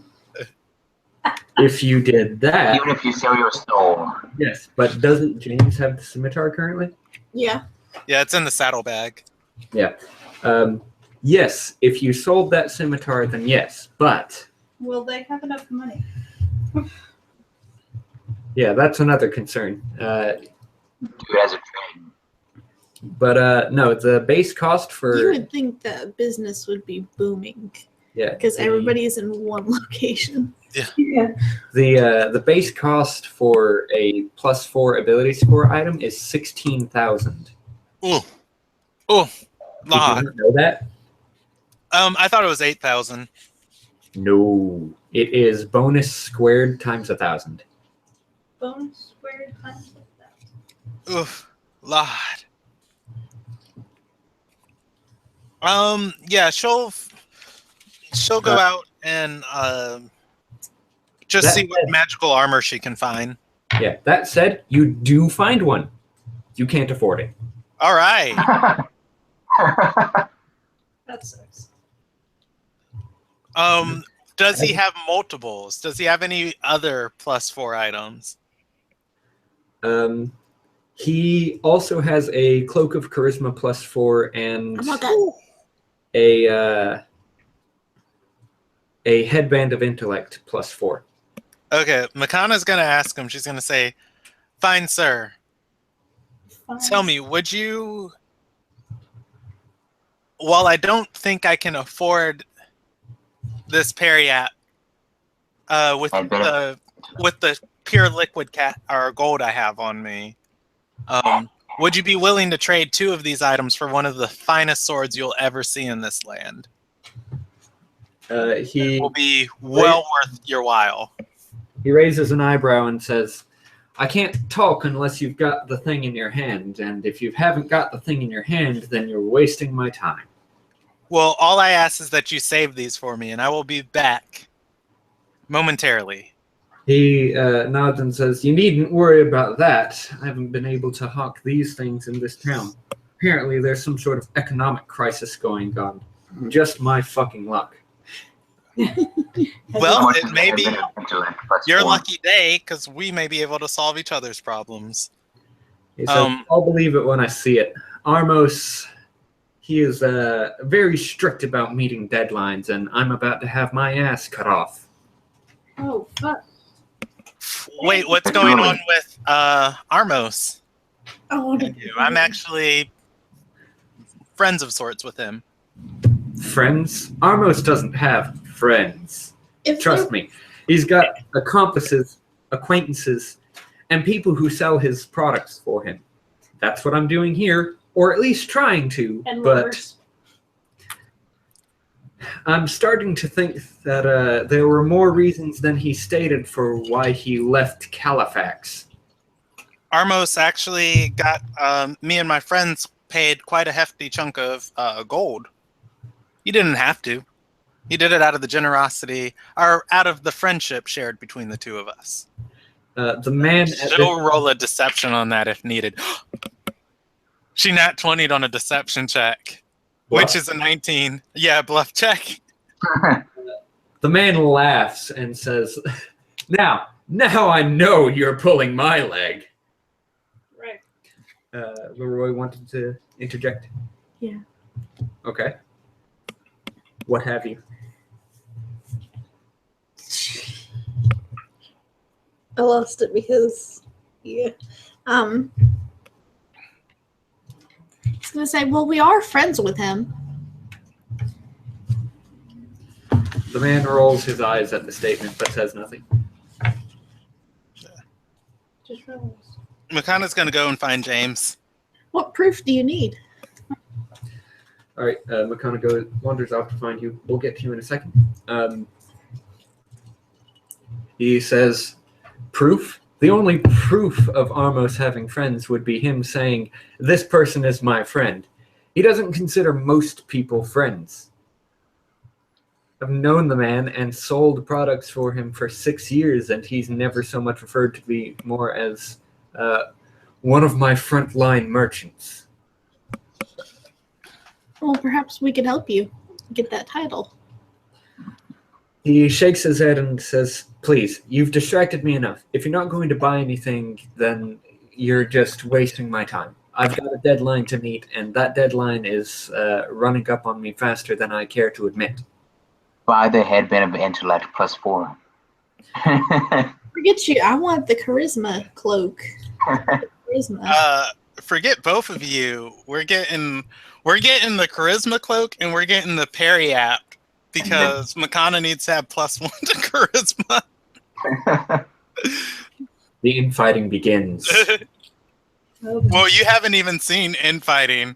When Makana gets to James, she's just gonna follow him around all day, like, "Give me the sword! Give me the sword! I'll fight you for it! Give me the sword!" Attempts to fight James for it. James just sits on her. Just. I'm assuming I'm not there since I'm doing my spells. That is correct. You are currently occupied, sir. Can I seduce him? Oh, I'm kidding. if this was 5th edition, I would give you inspiration. You could try. You can seduce him, but that doesn't mean you'll get his stuff. Yeah, that is true. All right, we're going to hop over to James. Roll a gather information check to look for Felicity. Gather information? Yep. Do I have claims on that? Nope. I don't Should think have I a did. black diamond next to it. Yeah, I'm pretty sure you can use it on trained. Yeah, Just just use your charisma modifier. I gotta find it. G, dear. I It'll can't be find above the knowledge.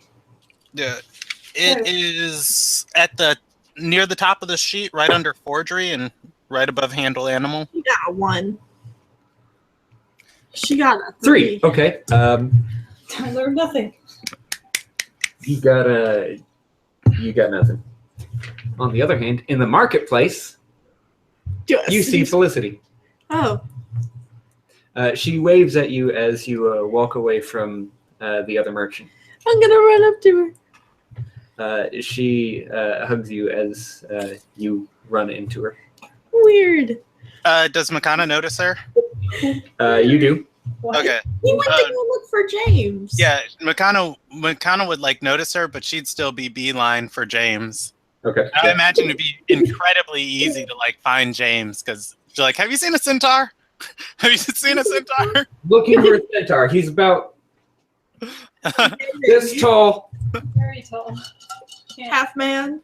Half Starts horse. hopping up and down. This tall, His junk's out when he walks, you know. like a horse. It's His not weird. jerks He's out a when he horse. walks like a horse. He's mostly shirtless. Mostly. Go ahead. You're talking with Felicity. The usual, how are you? Blah, blah, blah. Mhm. Did you see anything interesting in the marketplace? She says, "Well, no, not really anything out of the ordinary. Oh, I meant to tell you. I meant to, send a message, but it must have slipped my mind. I decided to go and stay with a friend. He has some private quarters, but he's particular about who sleeps in those quarters. So I knew that he would only allow me in there. So Who is he? You would. He's nobody special. I mean, well, he's special to me because Where is he's he? he's very secretive. He doesn't like it when I talk about him. Do you want to go to the I know. bakery with me? Well, I'm kind of busy right here. Oh, so you can, right? No, I can't. I have to sit here, make sure but nobody we- steals my stuff. It's okay. We can take it with This is us. my livelihood. Come on, I can't leave. I gotta stay in the marketplace. Come on. Oh, For it's Felicity. just right down the road. She pauses for a second and says, "Right down the road." Right down the road. Nope, I've got to stay here. I cannot leave the stall. No, another but it would like, oh my god, this is killing me. I'm gonna cut this short because I can see where this is going. Ultimately, you cannot leave this stall. I rolled a 14. So apart from magical compulsion, you're just torturing her. 14. Is she considered, is that evil points? No, that's annoyance points. You do manage to find her in the market. Yay. She Leroy's talking tells you to in you. as many words as she told Leroy why she just vanished. That's okay. As long as you're alright. She nods. Yes, I'm all right. Sorry. You're fine. Sorry. Are you sure you don't want to go to the pastry? The James will bakery. put his hands on her shoulders. It's okay. You're fine.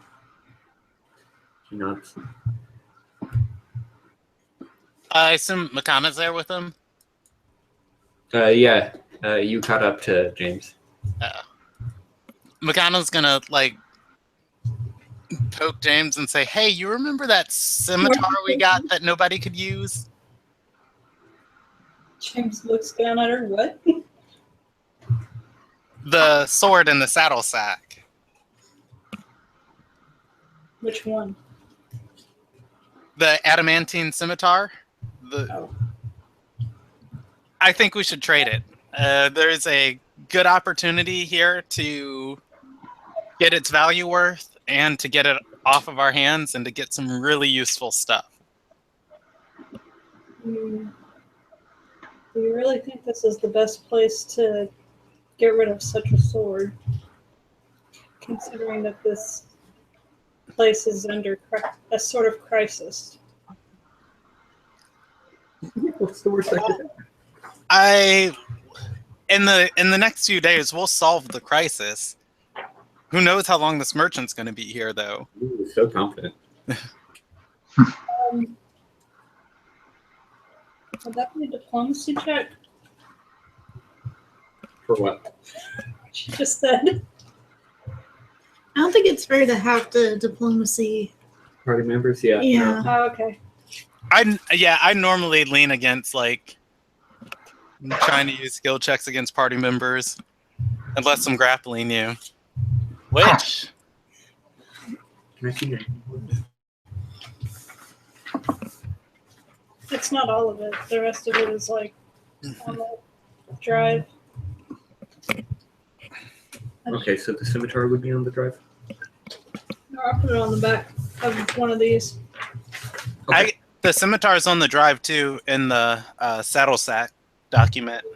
Okay. I just needed to It's just where I double put check my the key price of items. it.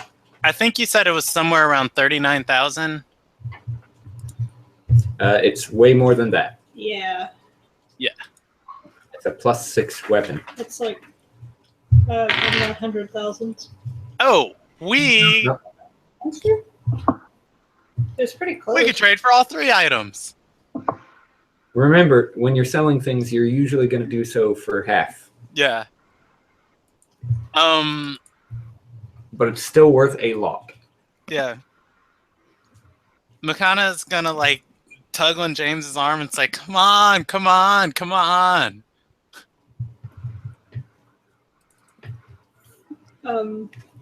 Where did you want to give it, or who did you want to give it to? A merchant that works for Armos has some very rare wares that I don't think we'll see anyplace else. Or at least if we do see them someplace else, we won't have an opportunity to trade for it, trade the sword away for full value, or be able to afford these pieces individually.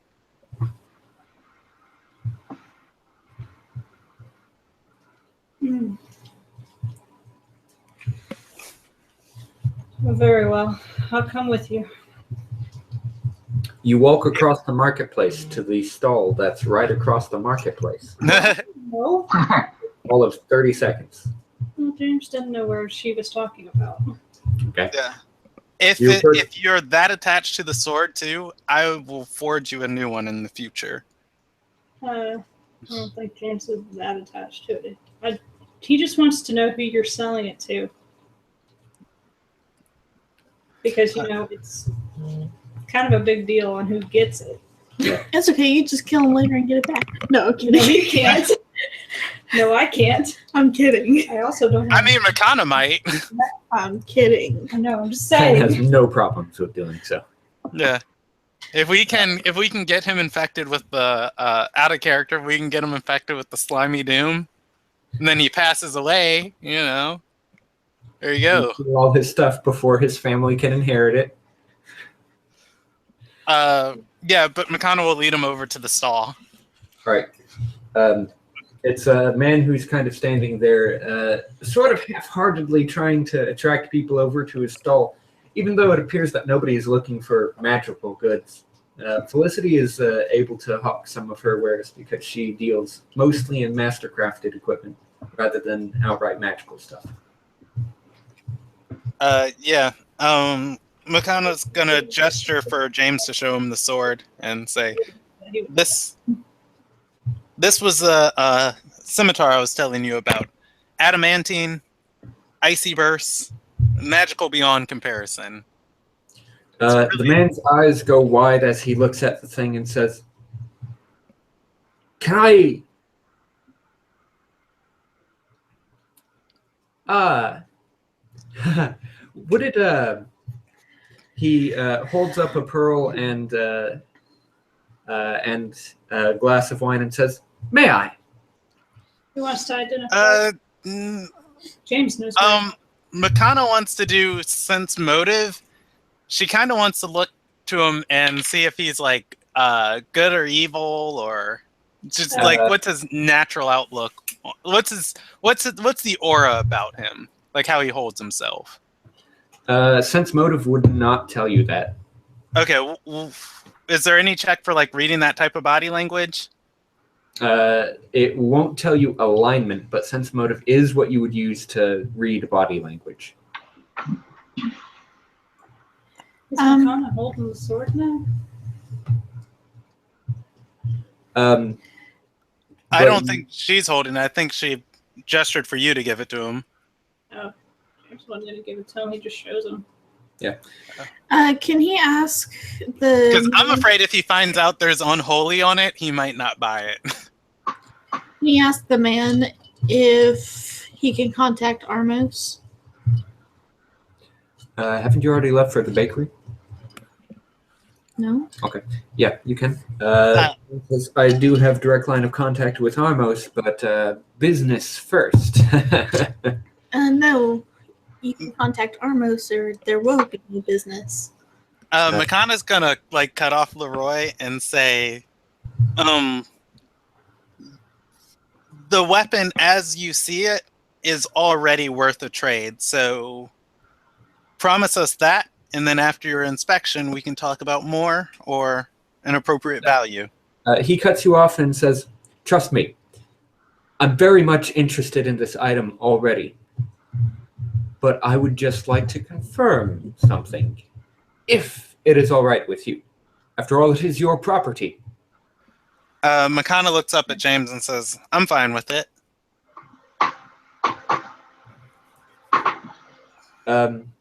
The man holds up a pair of sending stones that are on a necklace around his neck, and or rather, I should say one sending stone. Right, it's unpaired. And he whispers into it, and you see his eyes kind of gloss over as he receives the message back. And he says, "There, I've contacted Armos. What did he say? I mentioned that I had something that he had been looking for, possibly, and he authorized me to purchase it with his money, rather than making a trade. But all the same, you can still spend that money here, and it would be as good as a trade." All right. Did you want to inspect it? Absolutely. He takes a moment to cast Identify and looks over the item, and he says, "As I suspected. Armos and his company and affiliates are prepared to offer you 50,000 gold for this item." Makana's gonna do a untrained appraisal check on it. She's pretty smart. She's got +3 intelligence. She got a 15 on the appraisal check. You have, I mean, adamantine is pretty rare. You're not a master artificer or anything, but that seems like a fair price. Probably more than you would say it's worth. Do you have ranks in it? What you got? You don't need ranks in appraise. Yeah, you can just appraise things. I rolled a 20, I didn't know that. and with my added intelligence, I get 22. I rolled a nat 20. You know that that's not the item's full value, but you do know that that is a good offer.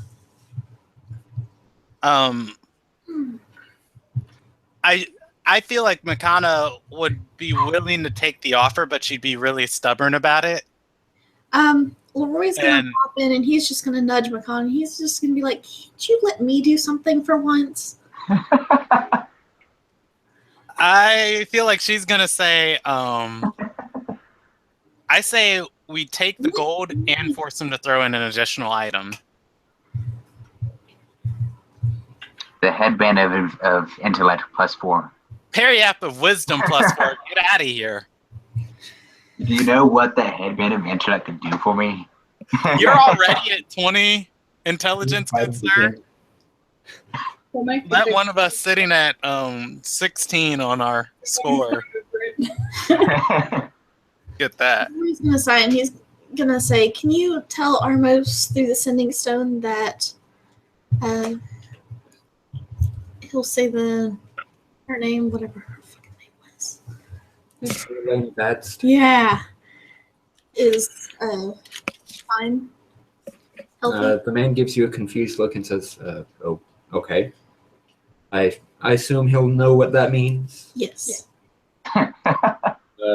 He nods and whispers into the stone. Again, glossed over his eyes. He then looks at you and says, Armos and Company and affiliates are bequeathing 3,000 gold to you. He hands you a pouch of 3,000 gold and then gives a confused shrug.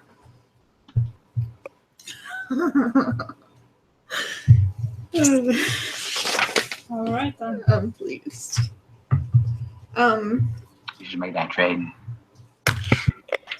I mean, if nobody else is going to say anything, Makana's going to try and diplomacy up a little bit more. Diplomacy him down.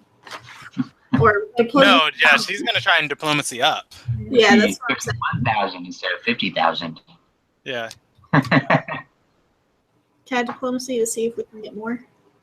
I tell you what, you can choose who's going to do the diplomacy check. You can aid another to get +2 on it. All right. Two things. Makana has. Well, I mean, I guess I probably shouldn't just say her flat number value. Makana is pretty good at getting what she wants. Also, George said, JD, if he doesn't accept the unholy sword, kill him. For the party to kill him. As a trade. George said no deal. No. How many ranks do you have? Or what's your number? As a flat number, as long as she's psionically focused, she gets +11. Oh. With a -1. Oh, actually, no, she gets 12 because I forgot I put 2 points in it, not 1. Will you aid another on Makana's roll, or is it going to be vice versa? Do it on my comments. Okay. Is I she mean- focused? I would assume as much. I mean, Okay. last time Aid it was another. only a couple days ago that Let's go. Brandon, you get +2 on your check. Okay. Yeah, Makana's gonna say, now, this item, it took us some effort to obtain it, and I'm sure Armos desires it. Surely you can do a little bit better than base value for friends of Armos. And she's gonna get a 19 on that diplomacy check. And say perhaps throw in another item or The man double the gold. and whispers into the sending stone and slowly begins to shake his head. He says, "Unfortunately, this is the only offer that Armos Co. and affiliates are willing to give."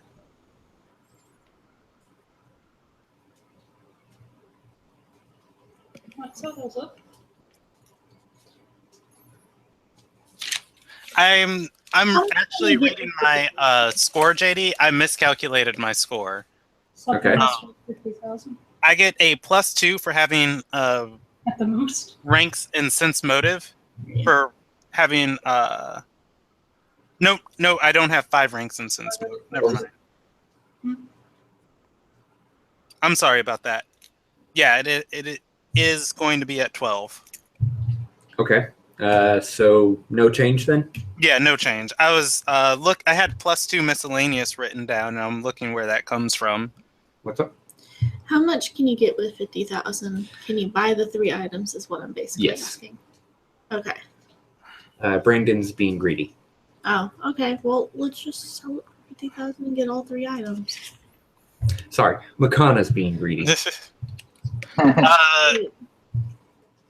All right. If everybody's okay with that, and he won't go up on the deal, Makana will take it. And everybody have to get a share then, since everybody helped get the sword. Technically.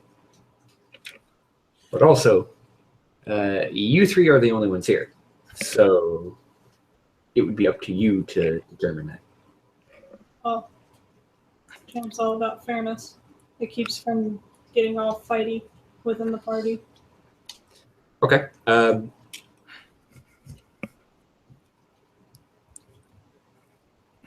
much is left over when if we were to buy those items. Let's see. If you sell the sword, divided 6 ways, 50,000 will come up to something like 9,000 or so. That's a lot of gold. Yeah, it'll be about 8,334 a piece. I don't So- think it's worth And saying. how much is the headband of intelligence plus 4? 16,000. Base value is 16,000. If you roll really So well, that's like half of what I need right there, Brandon.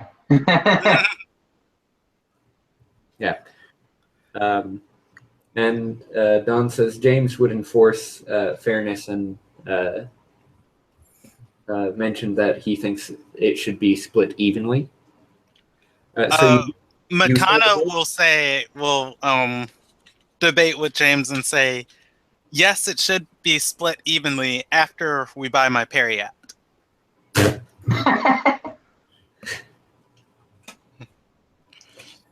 if you pool your portion with Makana's, it would be enough. But also, you both would benefit pretty evenly from having the item. And she's got more gear than you do. Yeah, but I'm the one carrying all the gear. Anyway, so do you sell the item? Of Makana votes yes.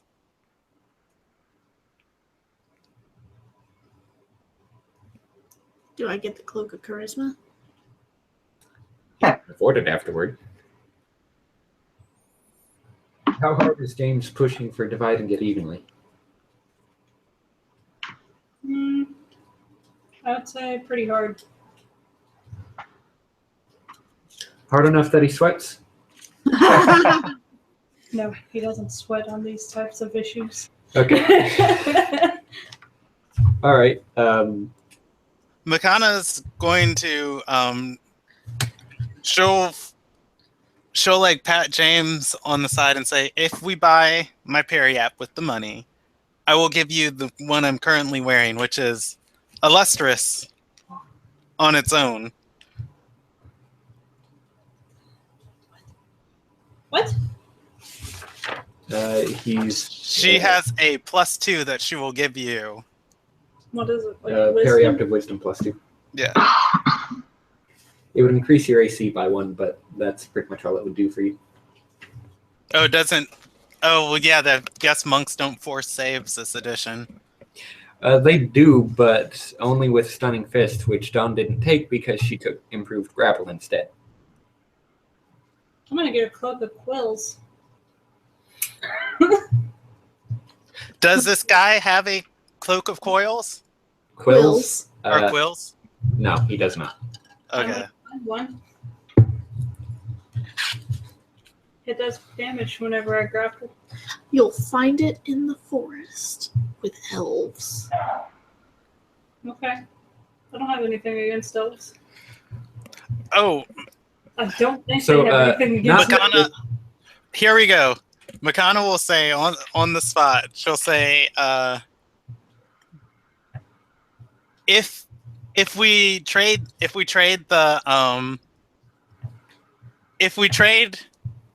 for the gold, my unconditional favor from Erica is going to be for her portion, and I'm going to buy it. Otherwise, we can buy the 3 items here. No one will ever know. And I will give you my unconditional favor from Erica, James. I'll help you buy what you want with whatever share I get, Makana. So you'll still get the item either way. Okay, she sated. Okay. So everybody except for James and Makana gains 8,334. So wait, don't each of us just gain 334? Because it's only 8,000 from each of us to get the item? That was not what was discussed. James is helping you buy the Periapt of Wisdom +4, which you do so for actually 18,000 gold. For 18,000? Highway robbery. Okay, you can try and roll diplomacy to talk them Alright. down. So She's I gonna gain say- 8,000. I gain 8,000 and something gold. 8,334. Yeah, she's gonna get a 21 on a diploma. I didn't factor in that +2 from Leroy's 8 other on the diplomacy check. Oops. That last one should have been 21 too, but this one is actually a 21. And she's gonna say, surely we've proved our worth as customers who can treat each other fairly, and you can cut me a fair deal on this. He says, this is a fair deal. Besides, I have no idea if I will ever see you again. This is the first time that we have ever met. And I'm supposed to take it on blind faith that you will return later for business? That is not how economics works. He rolled a 26 on diplomacy. Shit. Makana's gonna say, I promise you will see us in the future. He Well, says, if you're here tomorrow, it's the future right now. You see us. Future said- right. I promise you, I will remain here for business for the foreseeable future. Grumble, grumble, grumble. What time of day is it? Is it afternoon? It is not yet noon. It's still morning. All right.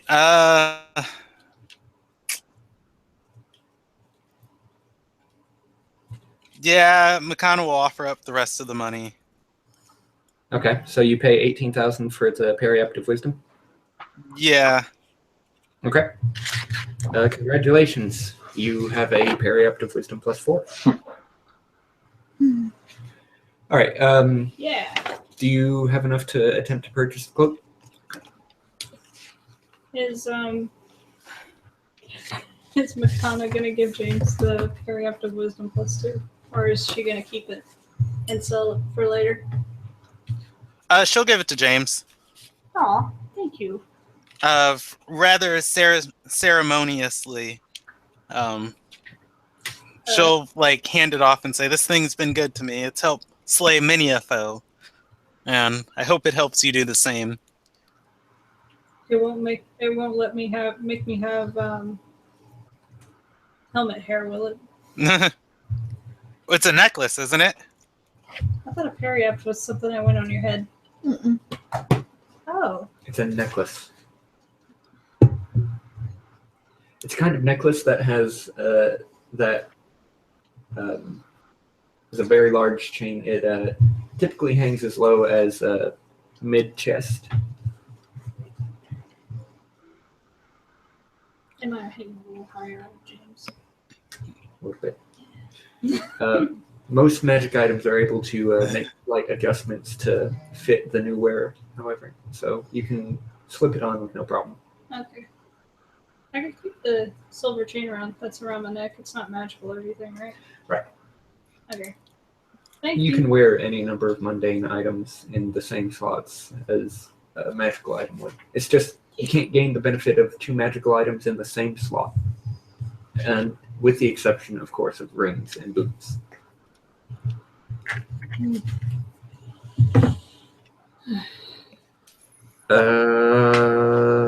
Yeah. So, anybody else doing anything in the market? I just spelled periapt. Periapt. It should be on that sheet, Dawn. T-E? PT.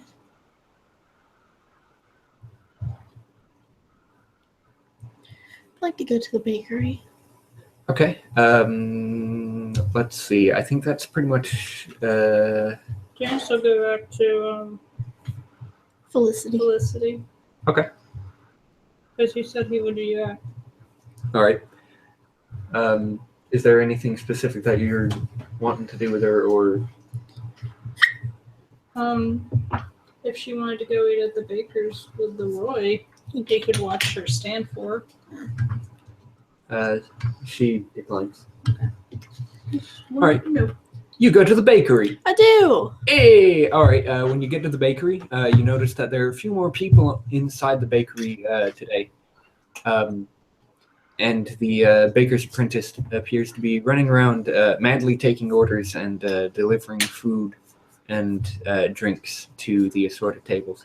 When he sees you come in, he runs very briskly towards you, says, hello and welcome to Smith's Bakery. Right this way. And quickly ushers you towards a booth that has 2 chairs and a table. Okay. He'll sit down and He says, I'll be right back with your water. And then starts off, attending to other tables before disappearing into the back.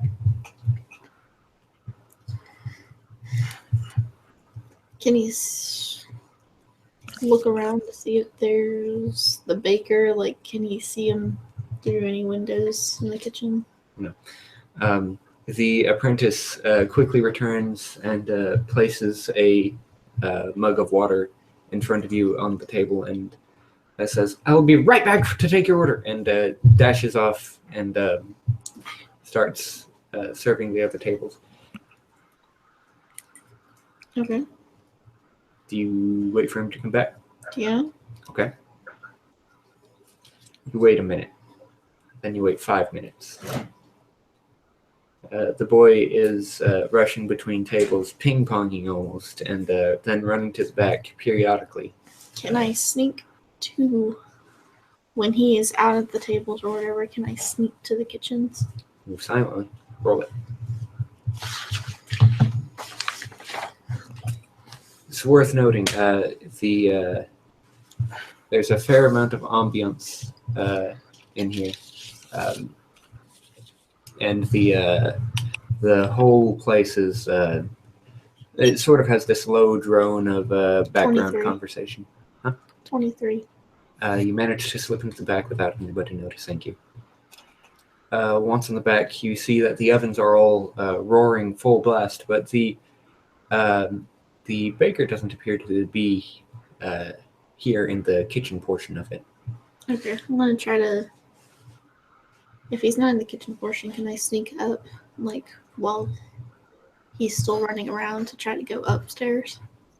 Sure. You begin moving towards the stairs before you hear the boy's rampant footsteps as he's approaching the kitchen door. You manage to slip underneath the staircase before he just blasts through the door at high speed and begins pulling dishes out of the ovens and placing steaming hot pastries onto his serving tray at near lightning speed. You see him accidentally tip over a couple of muffins on one of his bouts before he rights them all and then lifts it up and wanders out back into the back into the restaurant portion. You walk up the stairs. Mm-hmm. And that's into the fancy dining room, correct? You head upstairs. Yes. Okay.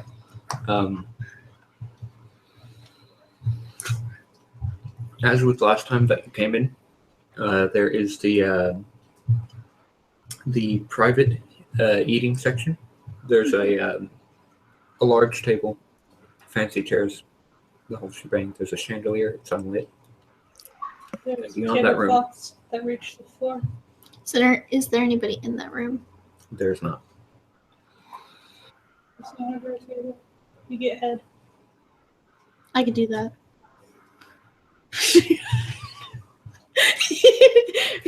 You spot the I'm gonna make a tavern like that now. door to the man's private quarters. Do you detect magic on it? Okay. You don't detect any magic. Even when I concentrate on it? Like waiting to see if it goes past the door. You're anything. Okay. He'll lightly knock on the door. The door opens, and you see the baker very quickly step through the door and shut it behind himself. He looks down at you and says,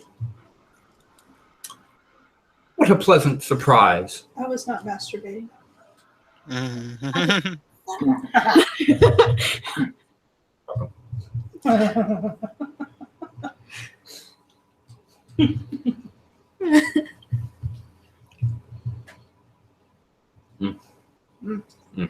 Was it good?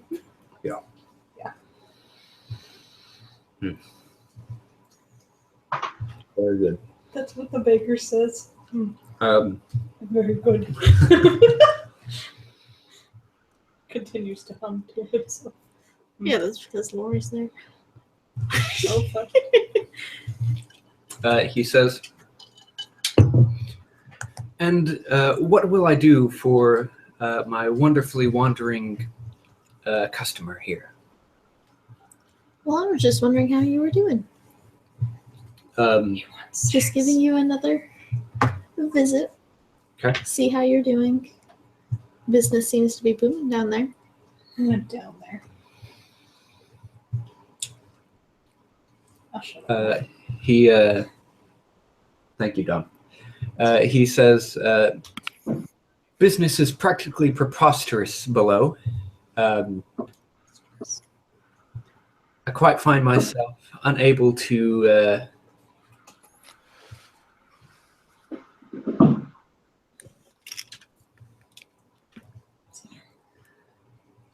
understand the unusual fullness of my restaurant this day." Good.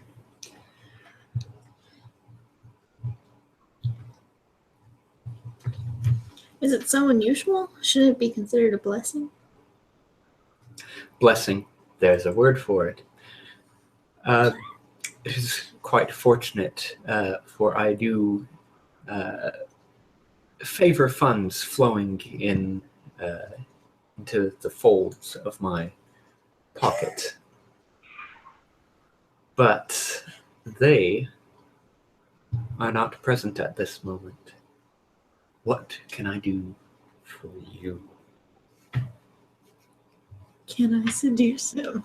I saw this coming. Right off the bat, it kind of feels like he's trying to seduce you in a rather unusual turn of events. But you notice on that last word, as he says "you," he kind of hangs on to it. You hear sort of an unusual noise from his throat.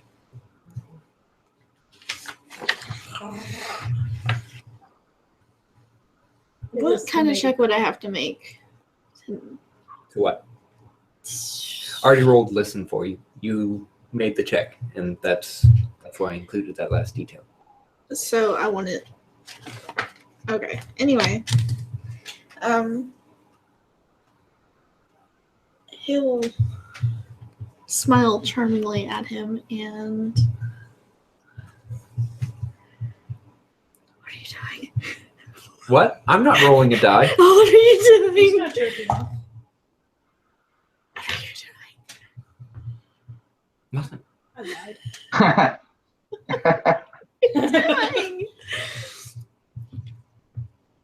doing? As you're sitting there wondering about the unusual turn of events, you notice an odd smell. It doesn't smell like anything that you'd expect to find in a bakery, but it's a quick, sudden whiff of it, and then it's gone. That's a good mirror, Putt Putt.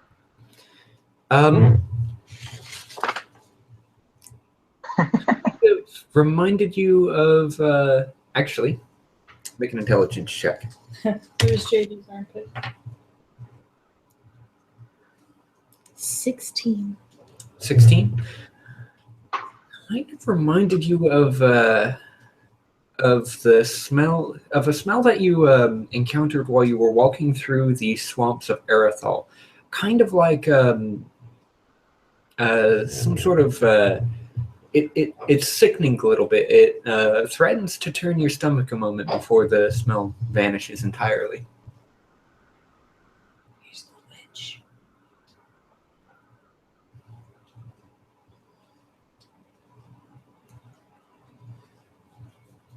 He's gonna flirt with him. All right. Sit that away.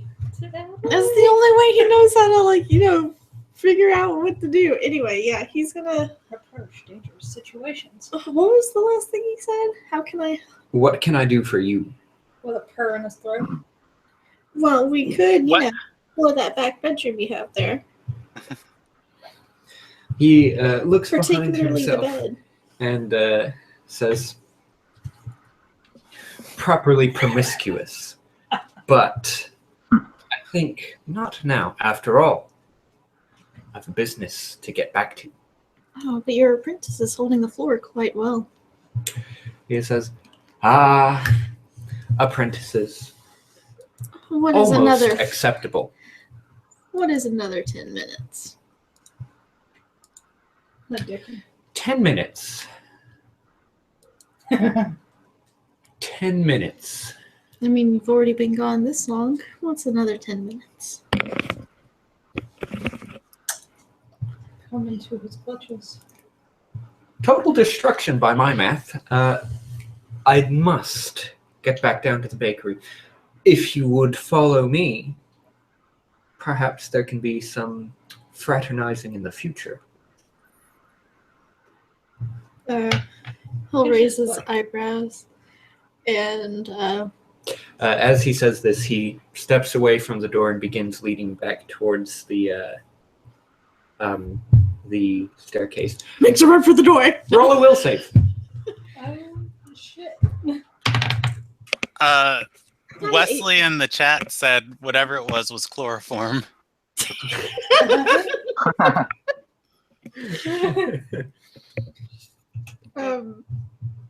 Shit. 25. 25. 25. 25. Okay. You feel. You kind of feel. Compelled? No. You kind of feel like something is prying at your mind, trying to kind of slither in there. It's a mind snake. Can I make a spellcraft check? Sure.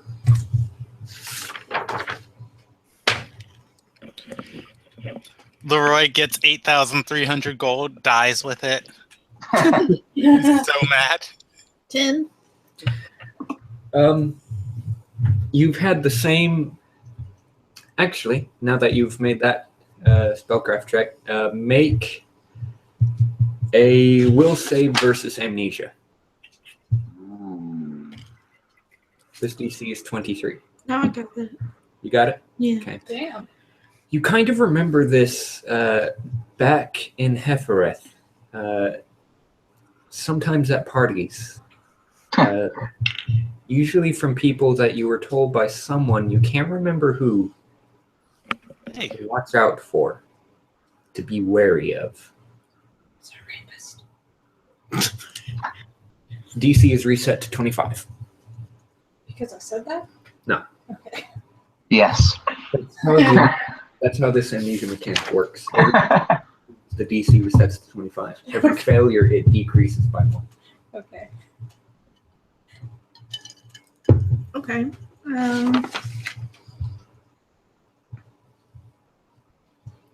Yeah, that's right. You have amnesia. Forgot. Can he roll to see if he can remember who told him? In this instance, yes. Some guy in pink outfit? No. No? Okay. You have no idea. You can hear the words, you can see the lips moving as they tell you these Can't words, see the but face. the face is shrouded in darkness. Yeah. It's blurry. It's like you walked into somebody's Did they feel important?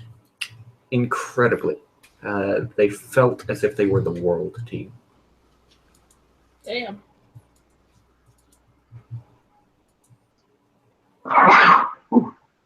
bless you. Thank you. His stance will change and it won't be as flirtatious. It'll be somewhat wary. Okay. So what do you do? She grows worried.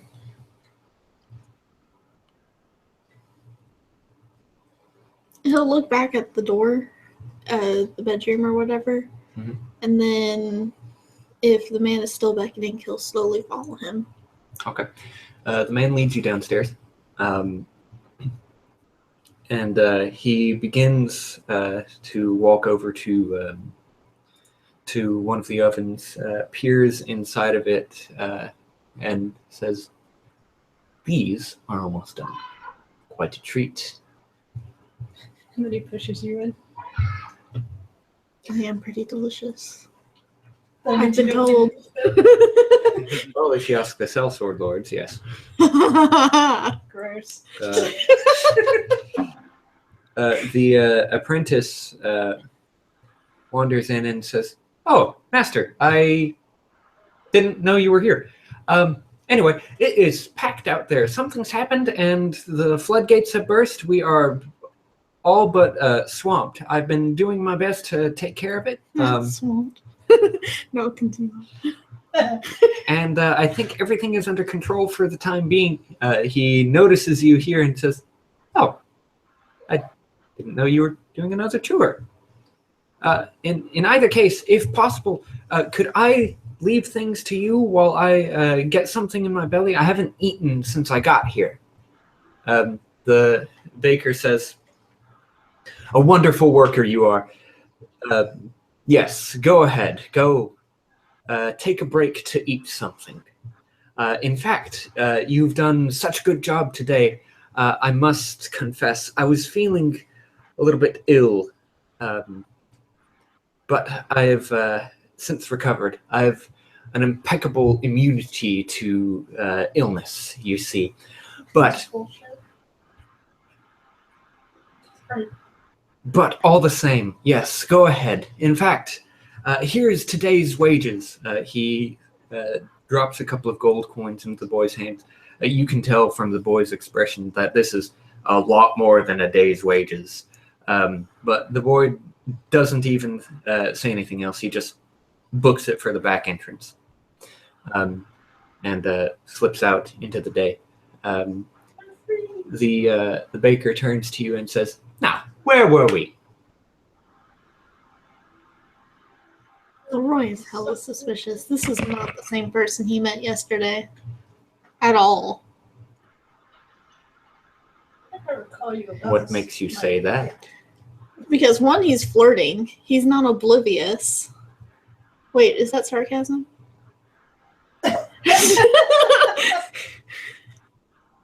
Go on. What do you do now?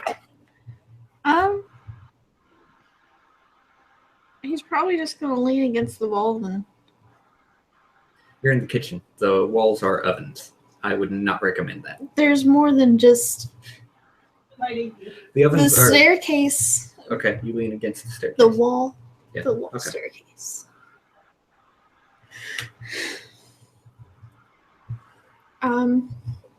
He'll nod his head towards the sitting area and just say, "Are you sure you're going to be able to handle that on your own?"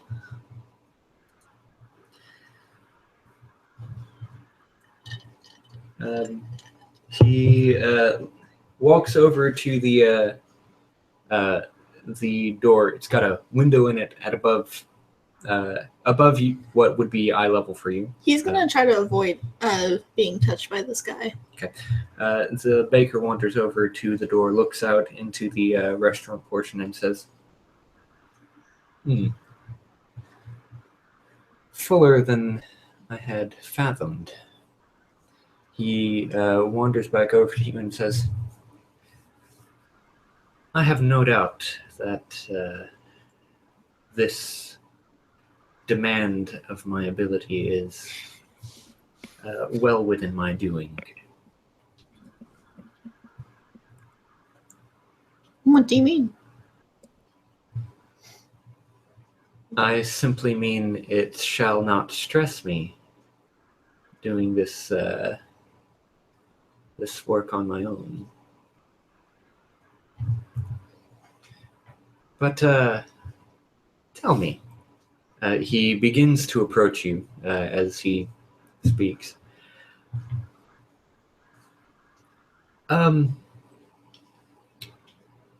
Refresh my memory. What was it that was your preferred pastry?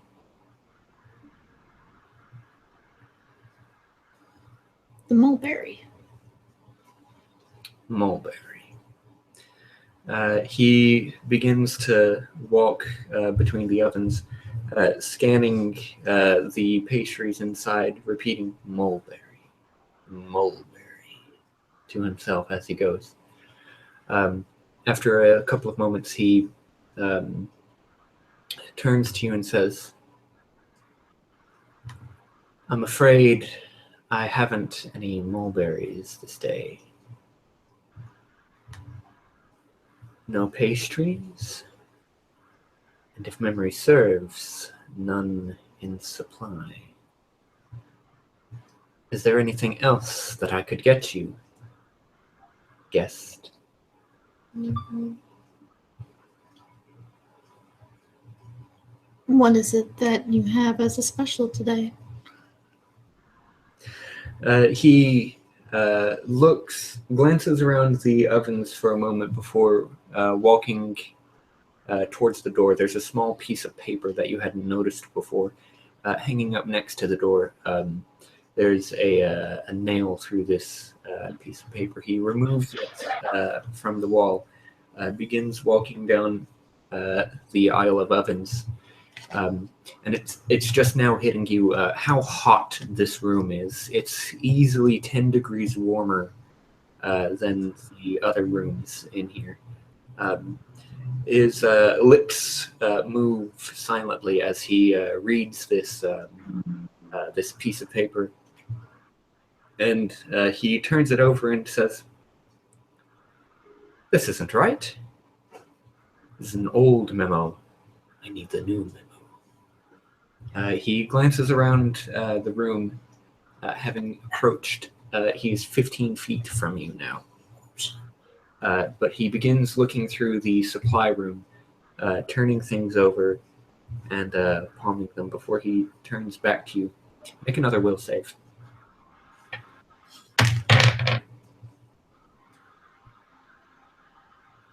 19. Okay. As he's looking around, he shoots a glance at you quickly, and you think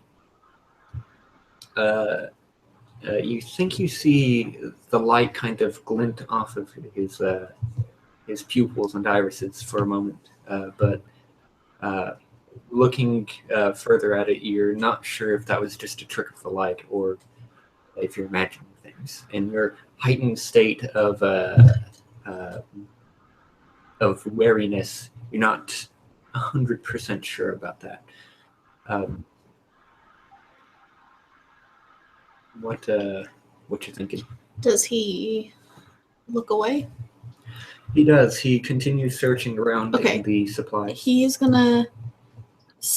Can he take out his silent metamagic rod? Okay. And can he cast message? With silent, you'd still have to make message is verbal only. No, it is somatic and it is verbal, but I also have still spell. Okay, so you'd like to use message in one slot higher to cast it as still? One slot higher, and the metamagic rod applies silent. Yeah. Okay. Yeah, you can do so. You don't have to hold the rod in your hand, but you do have to have you have to touch it. Yes. So he's just gonna have his hand in his bag reach casually. Mm-hmm. What's going through Leroy's head right now?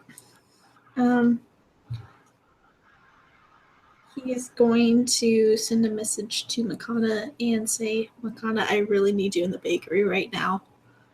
Okay. Let's see. I have the spell listing right here. It's range 100 feet plus 10 per level. And duration is 10 minutes per level. Okay.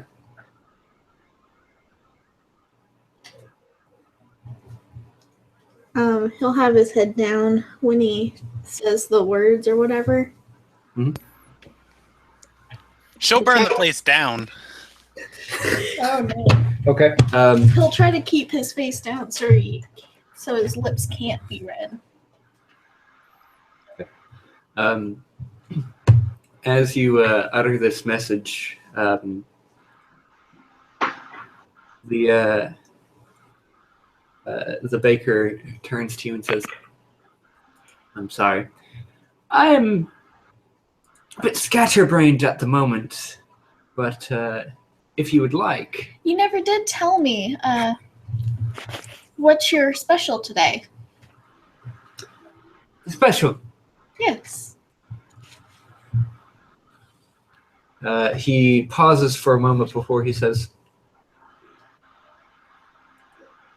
"Croissant." Is that Mulberry it is- croissants. But sir, you told me that you were out of mulberry. He looks at you. For a second, you see his eyelid twitch before he says, "Oh, hells." Else. His voice changes in the next couple of moments. He says, "Here I had hoped that things would transpire differently." He begins stalking towards you, walking with a different sort of body language altogether. You feel like you're cornered by a predator. He's walking towards you like a tiger. He whips a hand in the air and he teleports from where he's standing in the supply room to standing just in front of the aisle of ovens. And he says, "Let's play a little cat and mouse."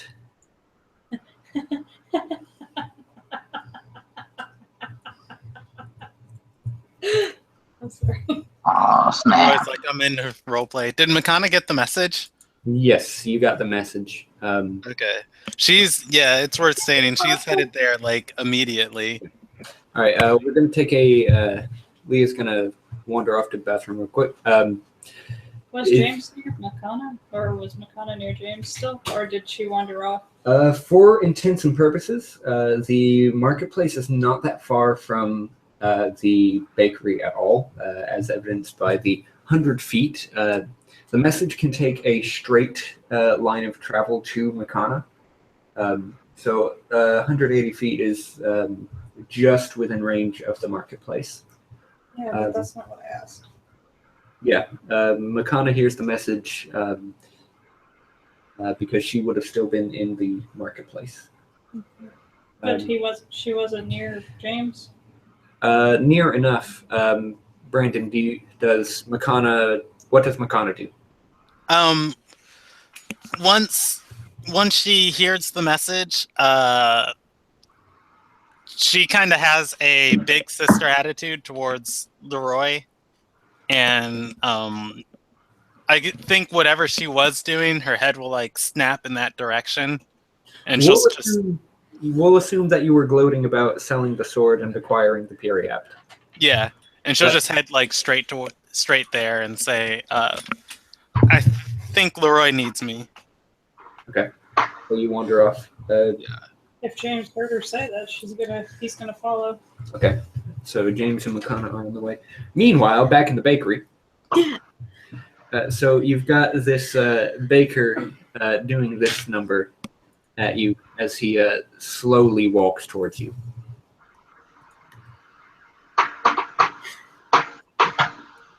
Could you tell me what happened to the baker at the very least? And what might your name be? He says, "Approaching apprehension. I'm afraid we might have to put a hold on those sorts of questions. Why?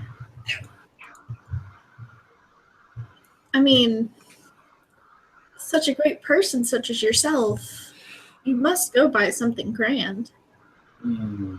We've already met before.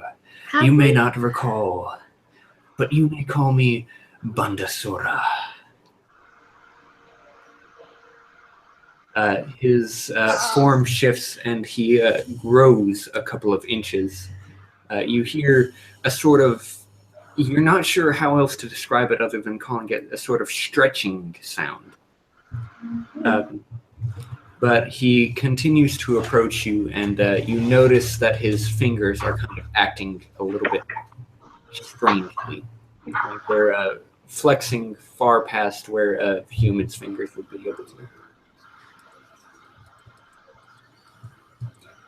Your back is against the staircase. Who do you work for exactly? He chuckles, and you now place it. It sounds kind of like more like a cat's purr than anything else. He says, "Oh, you want to get to know that? That's reserved for me and Kumbhakarna." We haven't heard that name before, have we? You have not. Perfect condom. Kumbhakarna.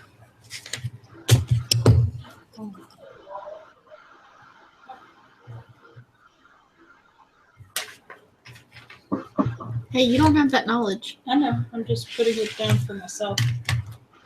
You get the feeling now might be a good time to run. It's not a good time to run. That's right. That's right. But I won't he's, be able to outrun him. that is true. You would not be able to outrun him. But he, I'm not going to play cat and mouse.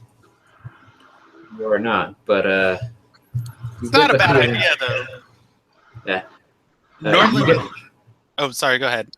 You get the feeling that this guy's not afraid to hurt you, though. Do you want to go ahead and roll True Submissive? Is he going to try to attack me? Is that what? It looks We're like doing it? he's kind of winding up. He's raising his hands higher and higher. Oh shit, we're not there yet. As he steps within 5 feet of you, you see his hand rise, and from his fingertip extends a very long and very sharp claw.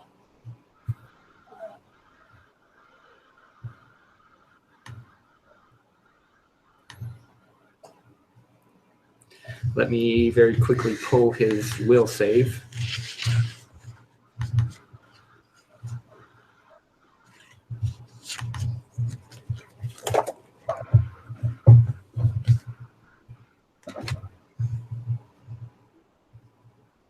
I should have had this document open a long time ago. No. Let's see.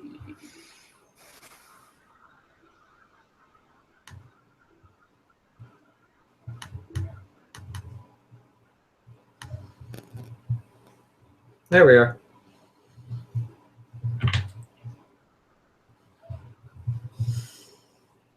How close are Makana?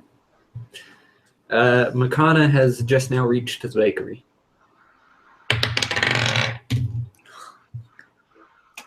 What'd you get, JD? What'd you get, Leah?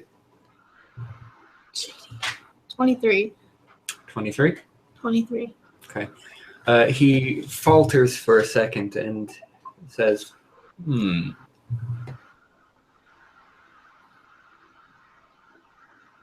Clever, he says. You do anything?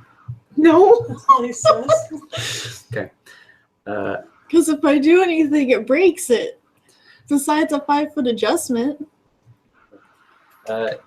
He's going to put his hands behind his back, and you see his clothing. It starts to his clothing starts to change and turn to something different. You see there's a motif of orange and black in his clothing. He's going to pace around you for a second, and he's going to roll an intimidate check. You get to oppose it with your will save.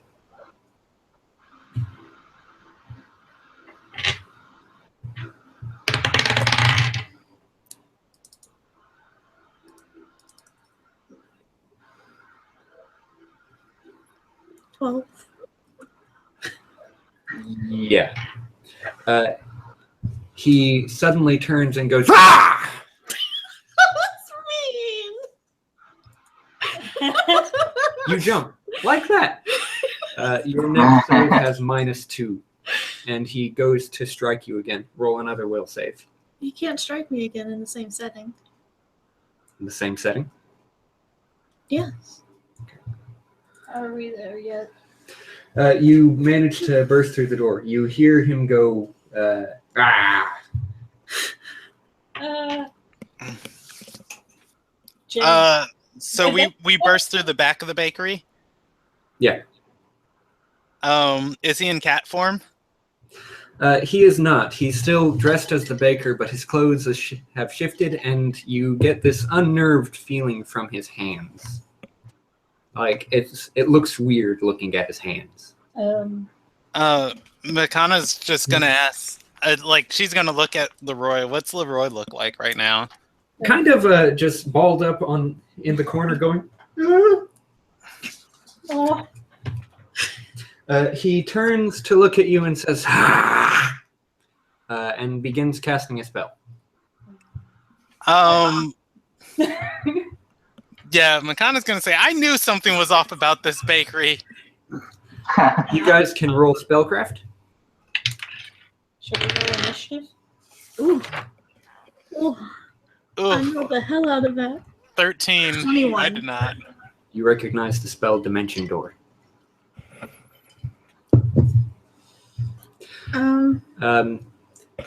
He begins the incantation, makes a couple of arcane gestures I suppose we'll see you later. before saying, "Indubitably," and vanishes. Wait! Makana's gonna just look at Leroy and say, who's that? Was that? He's Who I not going think to it say was? anything. He's just going to walk up the stairs and go for that room. Shit, of course you'd have to go upstairs. He'll wait for James. Would I be able to fit up these stairs? Yes. Okay. Have to ask. You slowly make your way up the stairs, taking care not to fall, because they are smaller than the usual stairs you climb. Once you get up there, you open the door. I listen. You hear kind of a high-pitched buzzing. Is there any footsteps? Nope. Can I cast Detect Magic again? Sure. Nothing. If you want, James can open the door. Yeah, I think Makana would bust in the door because she has her suspicions So now. you put your ear up to the door, and Makana runs up to it and boom, kicks it open. Yeah. She'll strength check it if she has to. Go for it.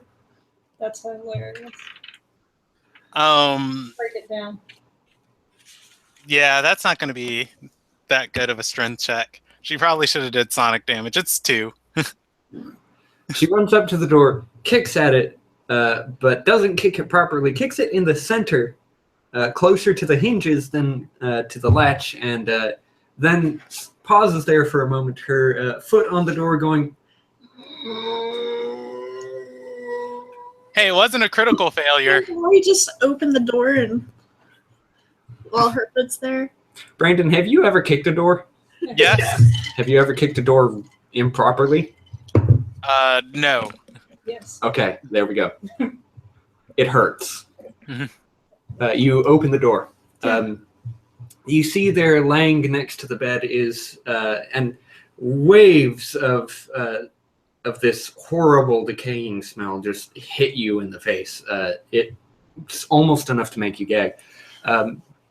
But there, next to the bed, swaddled in covers as if he was attacked while asleep, is the baker. His flesh has gone pale, and you can see the veins underneath his skin. Around his neck is a set of bite marks. It looks like something with a very large maw attempted to pull his throat out. All across his body, you see claw marks scratching away at the silken pajamas that he was wearing. He is lying there in a pool of his own blood. It looks like it's definitely dried and stained the wood beneath. You can see flies hovering over the body. As you enter the room, the change in the air pressure disturbs the flies, and they buzz all about, rising almost like a cloud. There's a lot of them. Otherwise, it looks like a normal bedroom. So there's a dead body in this bedroom? Yes. Okay.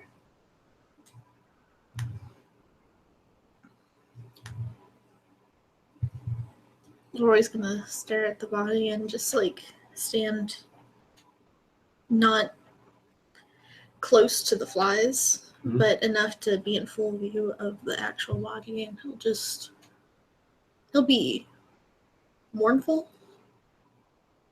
Okay. And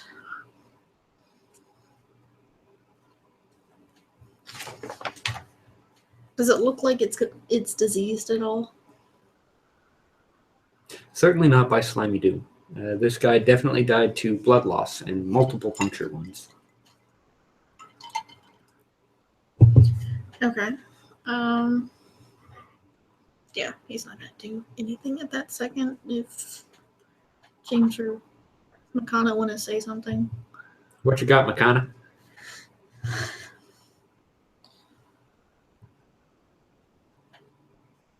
We can't hear you, Brandon. You guys haven't been able to hear anything I've been saying. Nope. Okay, yeah, I said what Makana said, but have you guys seen that scene of I Am Legend where the zombies move the mannequin outside and like Will Smith's character can't accept it and he's just like, no, Yeah. no. Like that's Makana right now. She walks in, sees the body, she's like, no, turns around to walk out, turns back in, looks at it and is like, no, and then walks out. And she's like, in her mind, she's just like, the guards are about to blame us for this. It had nothing to do with it. Well, in all fairness, that's very much animal attack. For those of you who were wondering, it was a 33 on the disguise check. Damn. What would it be to see through a disguise? It's a spot check, which I rolled for Leroy. You rolled a natural 20 on it and didn't beat it. Yeah, because I only have 6 rings in it. Yeah, you were 7 off. Oh, Yeah, there's no way Makana was seen through that disguise. Yeah. If I put points into Rogue, I'd have more skill points, and then I'd bump up my listening spot. The only reason that you managed to peer through that was because he started poking at bits of knowledge he didn't have. So good on you. You brought up mulberries again, and it's like what you just said. Yeah. Yeah.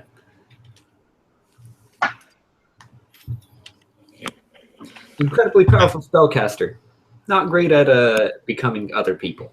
Yeah. Okay. Makana's going to say, we should just burn this building down. Oh, add arson to the charge. I think it would be safe to report it. Really, you can't pin this on us. You'd be surprised. Do any of us look like we can do that sort of damage? Leroy will look to James, and he'll shake his head. Yeah, it really does look like it was an animal attack. And none of us are animals. With claws. I was about to say, said the horseman. Ironically. We're not animals. Shut up, you know what I meant.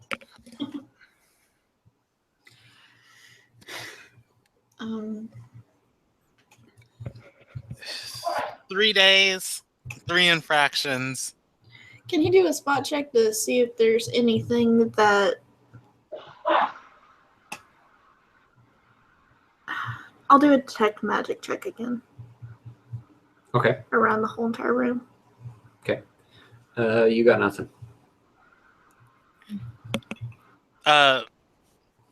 Nakana's gonna say,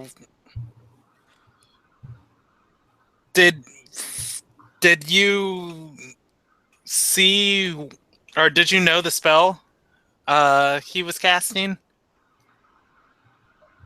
He'll nod, but he won't tell Makana.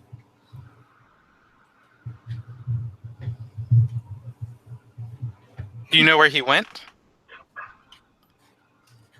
He'll turn his head and give Makana a look like, are you serious right now? Does it look like I know? Do you know what spell he cast? I mean, we don't know what it could have entailed. It might have told you a secret code. You receive a sending. I can't very well let you get caught. Where'd the fun be then?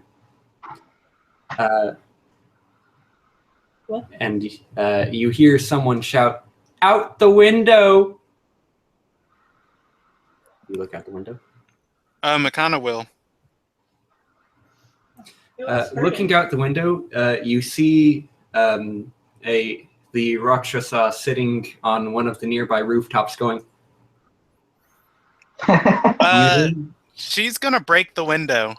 Okay. Roy's Come gonna back! go out of the room. you run to the window and smash it open. How do you do that? With your head. She'll actually do this with James, how far off is the Rakshasa? He's roughly 30 feet from you. He's across the street, standing on the roof of one of the other houses. Okay, she's gonna like yell, "Stay put!" And I'm wondering right now if she'd do an energy ray at the window or if she'd do an energy bolt. As you're considering what to do, you see him. No, I don't think she'd have any hesitation. I'm just gonna roll for me. Okay. All right, she's gonna do a energy bolt or an energy ray because she probably doesn't want to hurt him at the window for sonic damage. Okay. What are you doing? he is going to 5-foot step out of that room, and then once he's out of sight, Just kind of. once he's out of sight, he's bolting down the stairs. What are you doing? Well, at first, James just sort of almost follows after Makana, but then window, Second floor. Realizes, wait a second, window, second floor.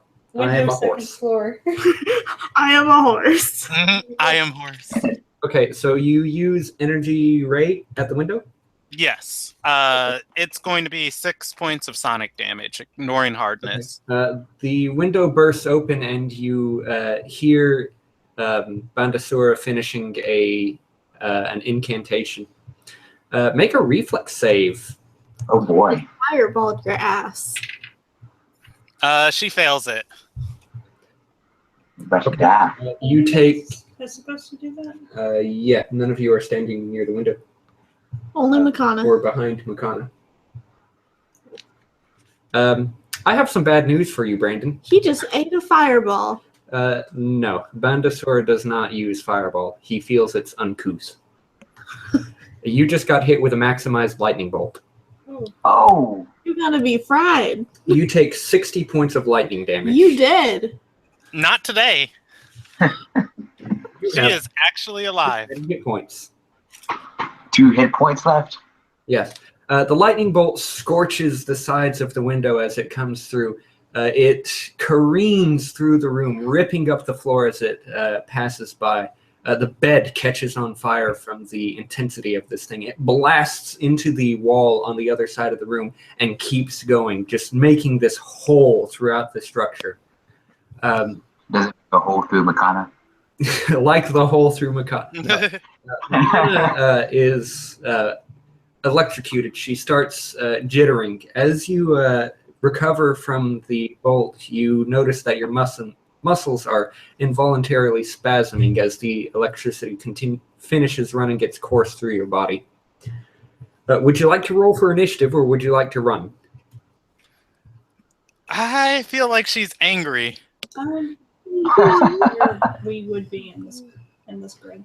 So You and Leroy are near the door. So you both just witnessed this bolt of lightning go through the room. I'm already running down the stairs.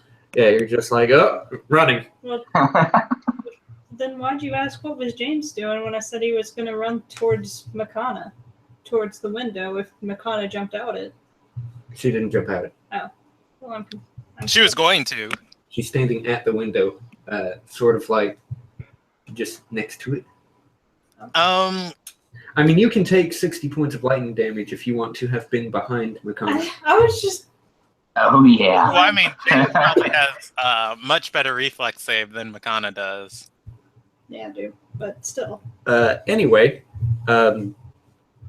you hear from down below the crowds of people screaming as the thunderclap from this lightning bolt echoes through the town.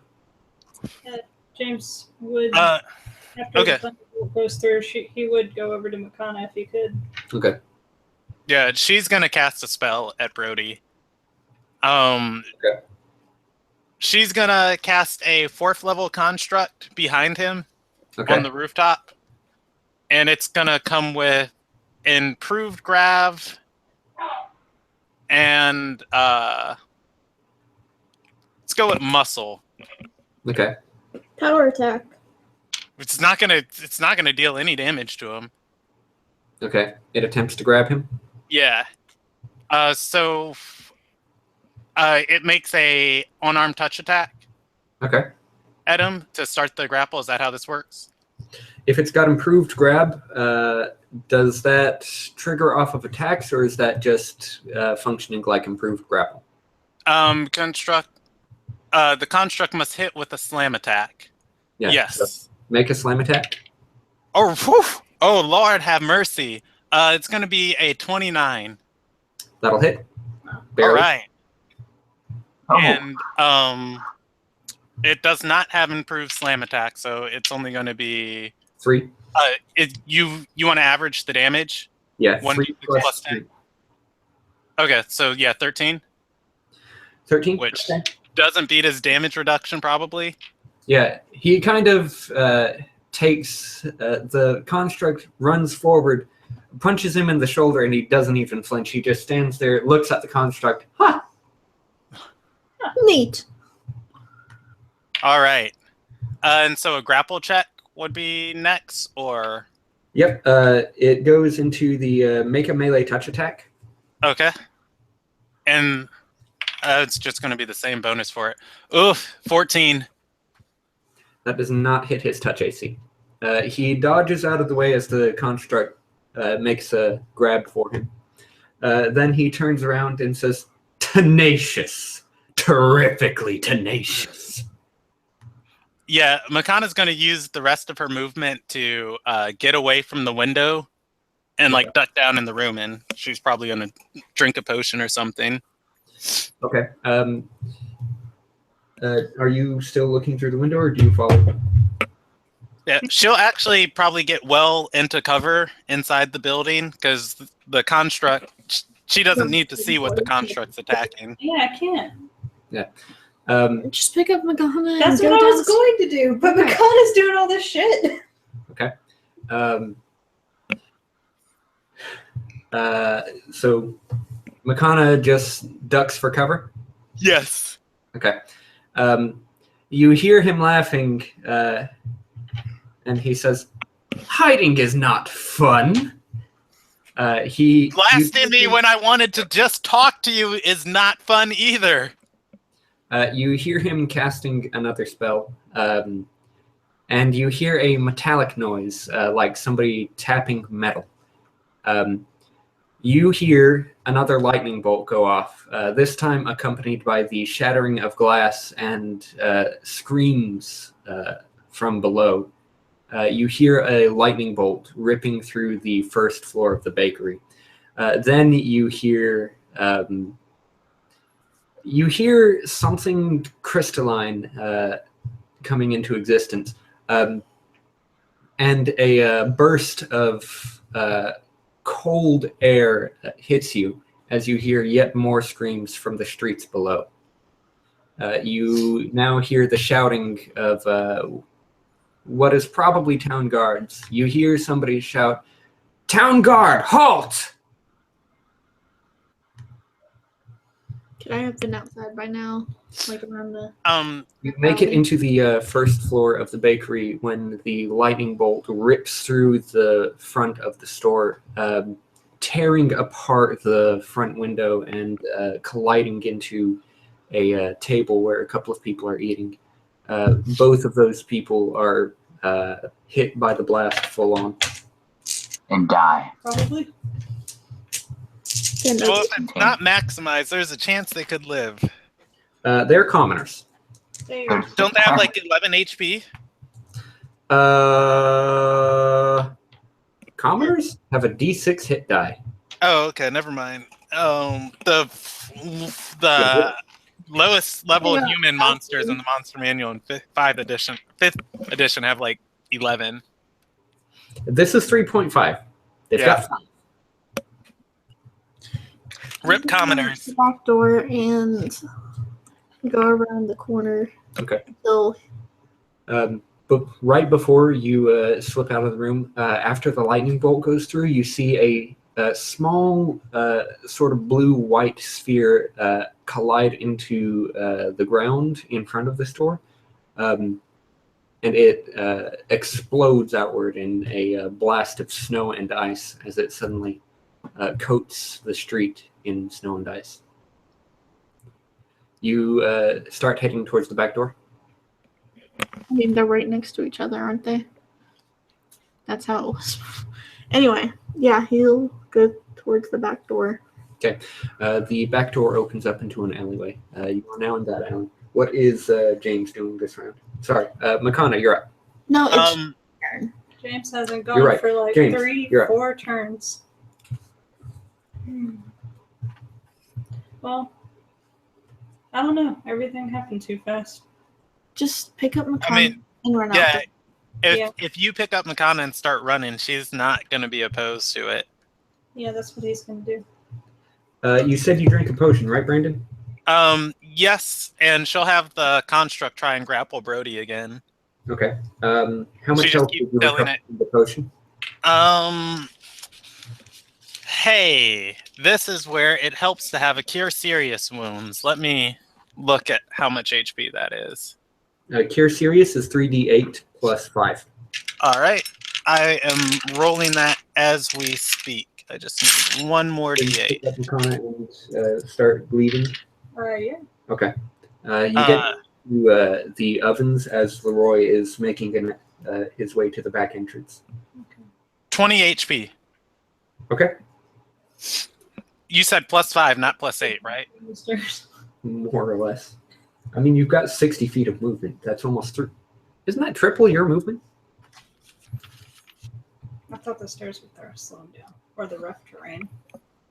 Yeah, just jump down them. I don't think it's harder to move downstairs.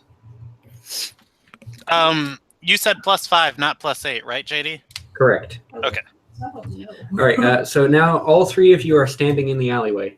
Can the construct try and Makana keeps telling it, grapple him, grapple him, grapple him. Okay. Make a melee touch attack. It is going to be 18 versus his AC. Touch AC? Yes. That misses. Okay.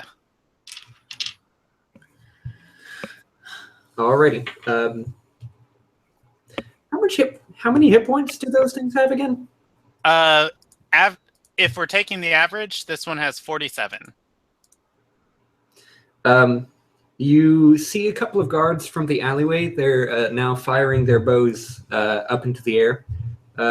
You hear the casting of another spell, and another lightning bolt goes off, this time into the sky. You no longer feel the presence of your construct. Oh. Oof. Oof. I mean, Served it well. unless your construct can reflex save. It actually has +3 to reflex. Let's see. Does a 14 beat the save?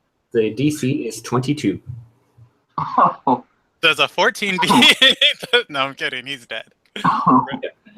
Then you see another burst of ice and snow from the streets. This time centered on the guards, who freeze solid instantly. Makana, who is very haggard right now, and Leroy. Can Leroy be at the edge of the alley? Yeah, he can walk forward to the edge of the alleyway. Do you want to do so with a move silent? Sure. All right, it's about 10 feet till you're up there. So moving at half speed, you don't take a penalty. Okay.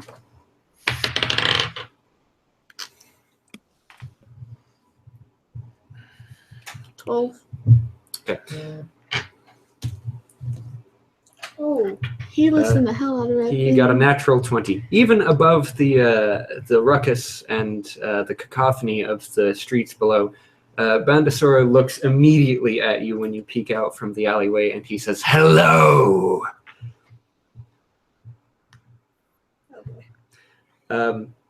Looking out among the streets, you see dead bodies everywhere. There are guards frozen solid.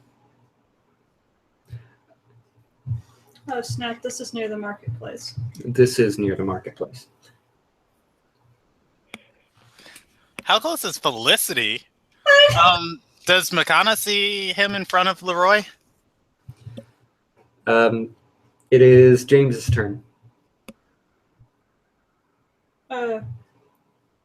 Shit. Is Makana still on me, or am I holding her? You're holding her. For a point of reference, Bandasura is about 60 feet up and to the left of you. He's still standing on the rooftop, sort of with one paw balancing himself on the slanted roof, casting freely with the other hand. And throwing beads, apparently. You can make a spellcraft check DC. Go ahead and roll a spellcraft. If it's high enough, I'll let you know. 15. That is not high enough. You don't recognize the spell he's throwing around. Makana can do the same. James? That spellcraft check is going to be 21. Okay. James? I can't do a spellcraft check. You said you were doing something. Yeah, I was gonna say, we should retreat. Makana recognizes the spell Autoluke's Freezing Sphere. I'm going to Google search it. It basically deals 15 up to 15 d6 cold damage in a radius of 10 feet.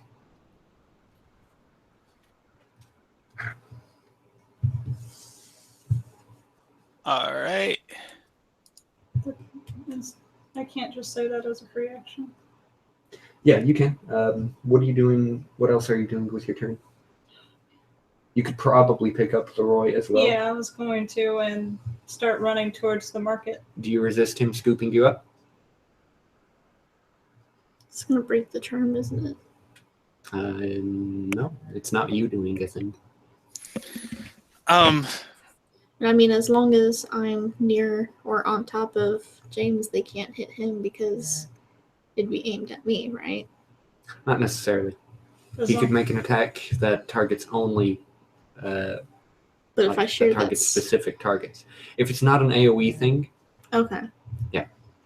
So they can't hit us with a lightning bolt, right? Correct. Okay. All right, so you book it? Yeah, towards where I last saw Felicity. Yeah. A very haggard, like bleeding Makana on your back would say, "No, we can take him." He's used so many spells already. It's just a flesh wound. James just ignores It's just a flesh wound. He's busy concentrating on getting y'all to safety and towards Felicity to safety. All right.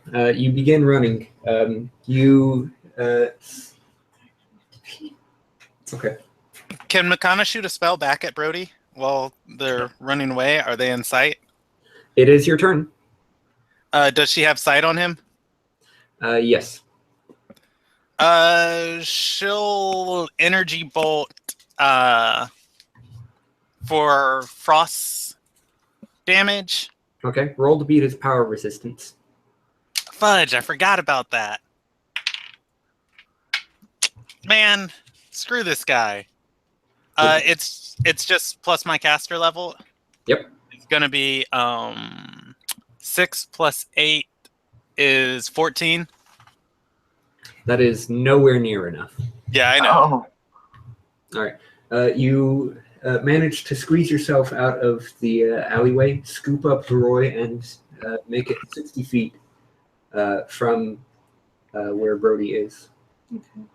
Okay. He notices you going and says, "Stop running!"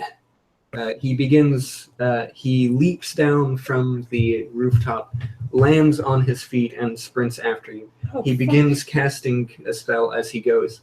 Roll a will save. Oh fuck. Leroy and Makana see an illusory figure running, moving very quickly towards James. 29. Okay. You resist Phantasmal Killer.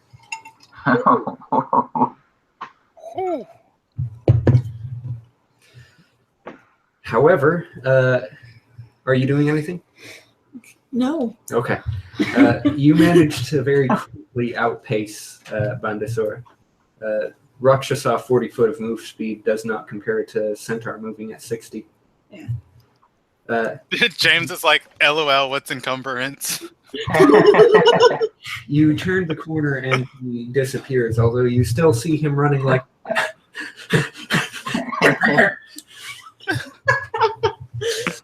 Do we find Felicity or is she at safety or do we? The panic has spread from the street that you were on into the marketplace. There are people running all about, and you see Felicity very quickly gathering her things together. Oh. Are we close enough Close enough to to... like speak or? You can shout at her, yes. It's debatable whether or not she'd hear you over the crowd. Are you gonna scoop her up? I would. Yeah. But Okay. she'd probably resist because of her stuff. But go ahead. Yeah, I doubt she's going to beat your grapple. Yeah. You've got 3 levels on her. Yeah, but I don't want to see her dead, so. Okay, so you just run by and scoop her up as you go? Yeah. Does Okay. she panic a little? She does. She says, but. Just as she's beginning to protest, a lightning bolt screams through the marketplace, decimating one of the houses that separates the marketplace from the street that you were on. You see Brody running through the hole that he just created. He's almost cartoonish as he does so, but also terrible. You cannot hide! What's between us right now? Do we run past any buildings? Yes, you run onto another street. Okay, as we like run through a group of buildings, Makana actually is going to spend her turn to use fabricate, and she's just going to pull all the wood from like the buildings near her and just block the street as best as she can. Okay, you are aware that it takes 1 round per 10 cubic feet, right? Yes. Okay. We are going pretty fast. If I'm still running. Yeah. She's like literally just trying to put things in his path to make it How more far difficult. away are we from the inn? You're a good minute if James keeps up this pace. Okay. Let's see. You're about 1,000 feet from it. No. And at full speed, I move 120 feet. So. Once we're closer to the inn, he's going to use message. Okay. To contact Anarch. Anarch? Anarch. All right. Makana manages to pull together a shorter than she would like wall, but it at the very least would force him to stop for a moment to kind of climb over it. You turn the corner, however, and see him hurl another lightning bolt that breaks apart the wall. Fair enough. Bad idea. Hey, it cost him a spell slot. It did that. This is all costing him Yeah. a slot. Makana spells for his spells are He's worth got- it. Yeah. So Too bad I'm writing down spells in my spell book. It is about noon at this point. You have finished writing down spells. Can I change that to Amos? Amos? Yeah. You continue moving on, and you hear yet more screams and thunderclaps as more lightning bolts fire off. But eventually, you get far enough ahead of him that you can no longer see him turning corners as you do. yeah, just a worrisome. A little bit. But he's destroying the city because he's trying to get to us, so it's kind of like that pit feeling. You make it back to the inn. What was the message you were sending to Amos? It's gonna be a panic. Amos or Amos, please help us. We're outside. Just The Rakshasa, the following us. so Lightning bolts basically, everywhere. hey! Ah! Stranger danger. But yes, as you approach the inn, she flies out the window and sort of just hovers above you as you pass underneath, and she shrugs and flies to keep up with you. You are at the inn. We have the Rakshasa and he's destroying the whole entire town. She nods and flies up a little bit, about at the rooftop level, and she says, well, that would explain the person hopping from rooftop to rooftop. Oh. She squints and says, I guess? Is he about, would you say 6 feet, give or take? Amos, get out of there. She says, fine, you wanted me to help. I was going to see if I could help. She floats down to your level. Do we come to a stop? Yeah. James stops for a moment. Are we like regrouping with everyone here?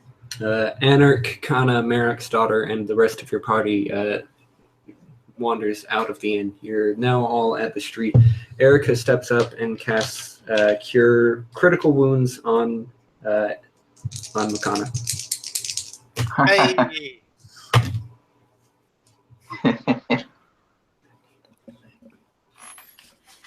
I could do a fight with 22 HP.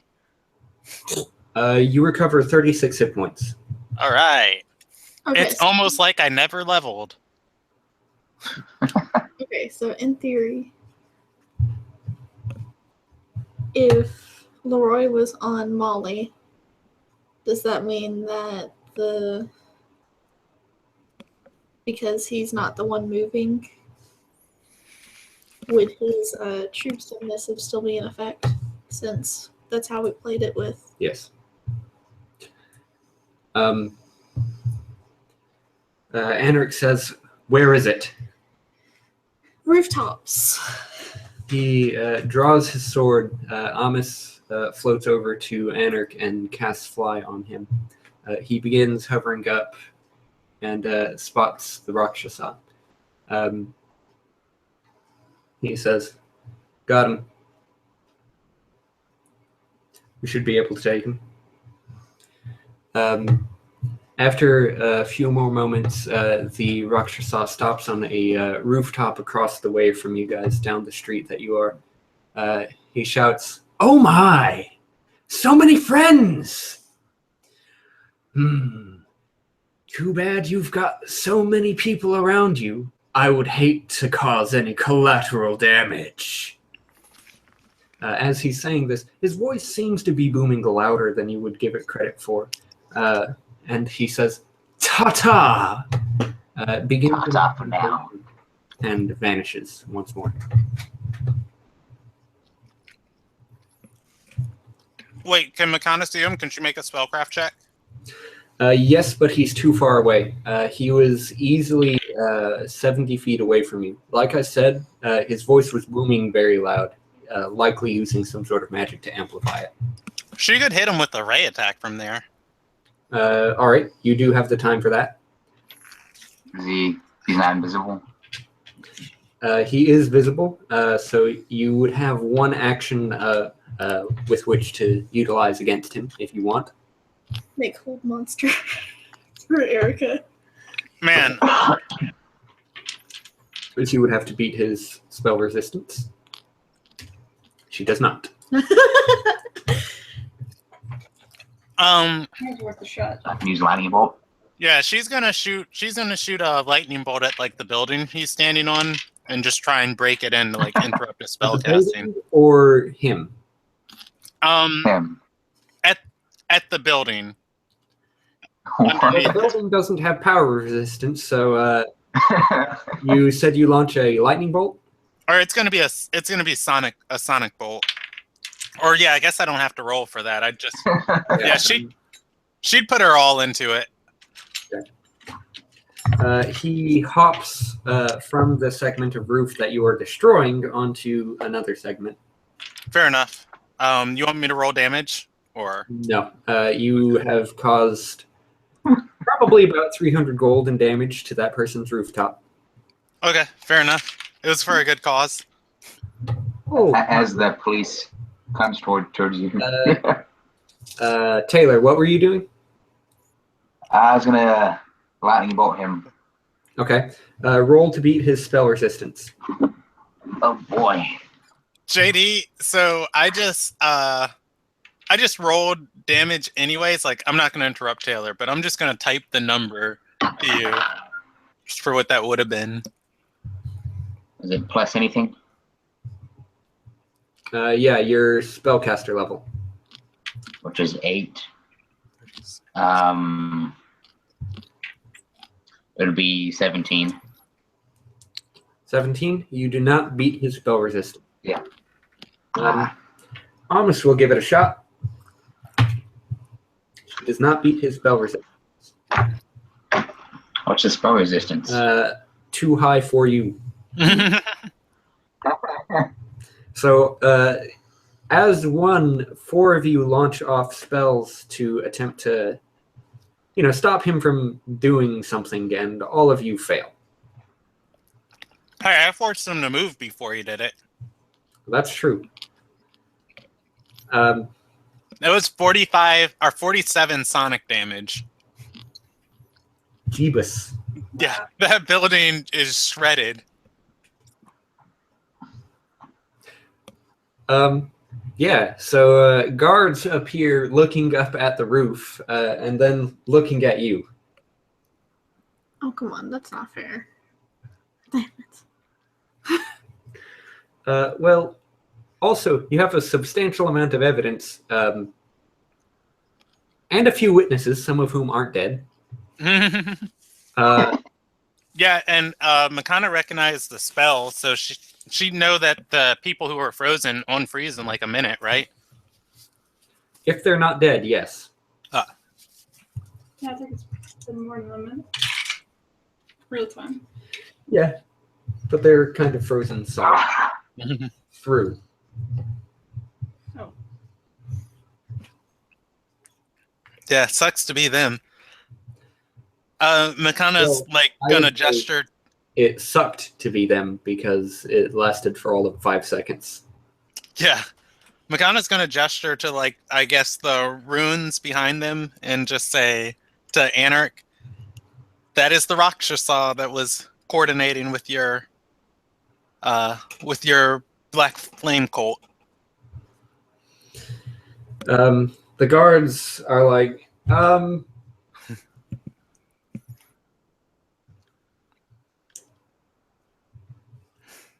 Don't go anywhere. They leave one guard to watch you and make sure you don't do anything. Yourselves and the sellsword lords, high-level mercenaries. The guard looks visibly uncomfortable. Makana moves to walk inside. He's just like, could you not? All right. Leroy's just mumbling among the group, just like, I think we should go. James will walk over to Felicity and say sorry about your things. She said, well, it's probably better than Dying. results. I appreciate the rescue that I didn't know I needed.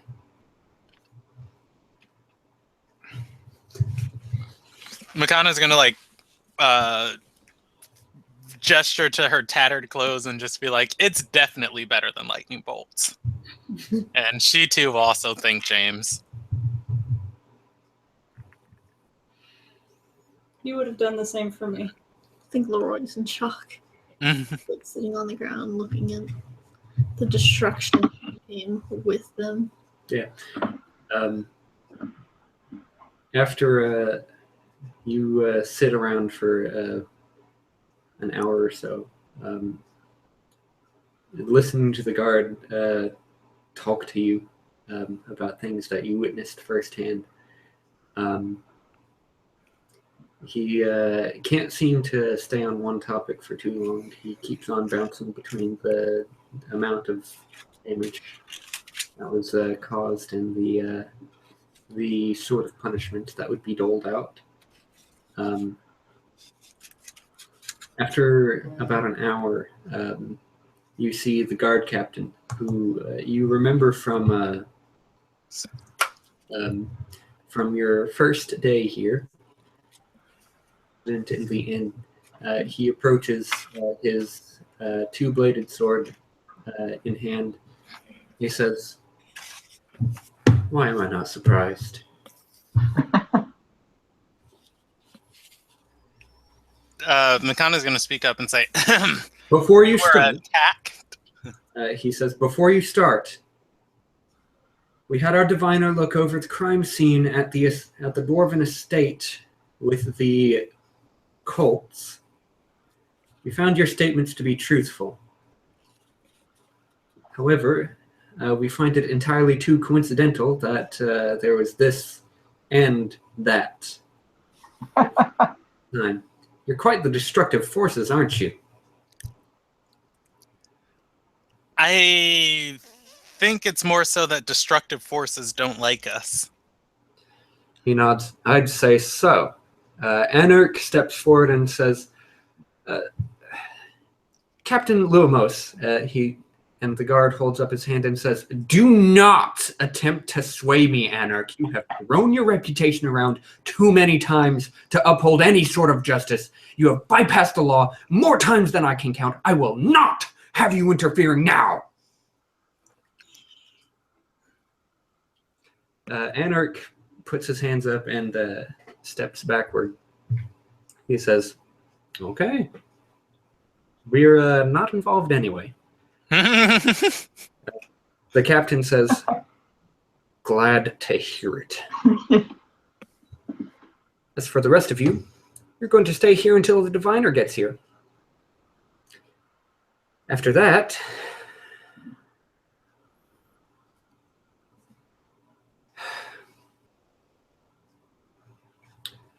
you're lucky that assets were seized from the crime scene.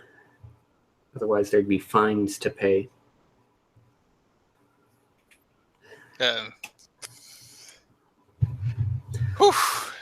I'll wait to see what happens. Makana's Don't gonna leave town. I know a bounty hunter or two, should that be the case. He walks away and says, "Don't leave this inn if you know it's good for you."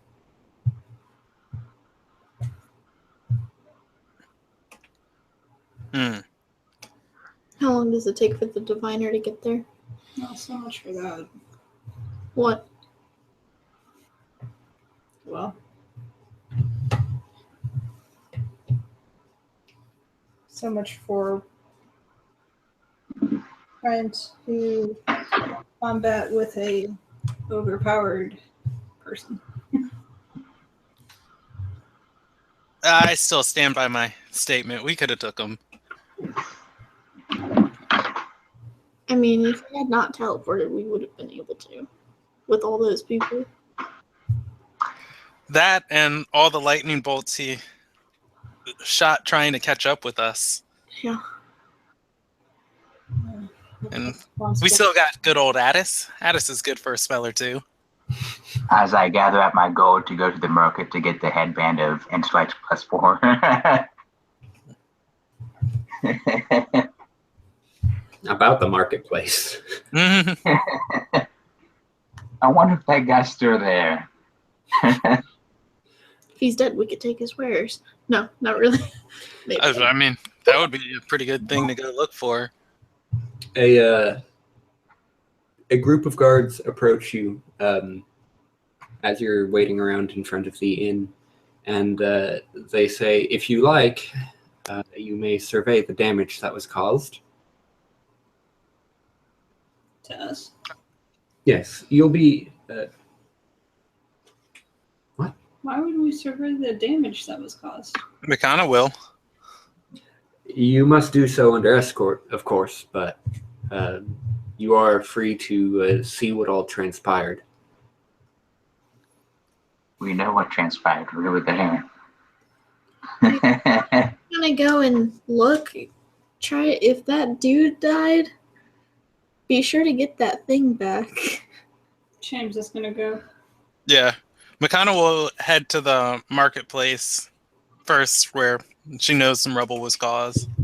Okay. As you travel along, you can make out...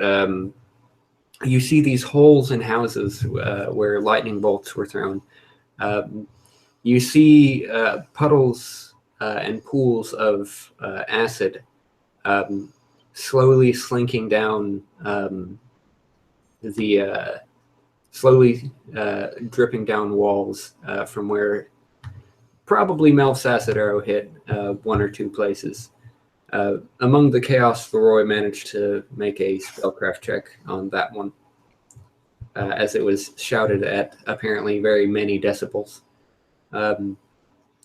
You see a few bodies here and there of people who turned down the wrong street at the wrong time. Purely unlucky by your estimations. The marketplace is not the worst of the damage, but looking at the house that you saw him blow a hole through, you do see where the lightning bolt took out a table of a couple of people who were eating a meal, now strewn all about the room. However, over at the bakery is the worst of the damage. You see that there are 5 guards frozen completely solid. You see, you count 3, 6, 8, 9, 10, at least 11 bodies thrown by lightning. The bakery has gone up in flames since the unmanned ovens combined with the licking flames from the lightning bolt having overcome the place. A few clerics are nearby casting create water in as rapid succession as they can manage. All throughout, as you're walking back to the bakery, you see the scorch marks from the lightning, holes blown in the cobblestone streets, and lamps fallen over from stray lightning bolts.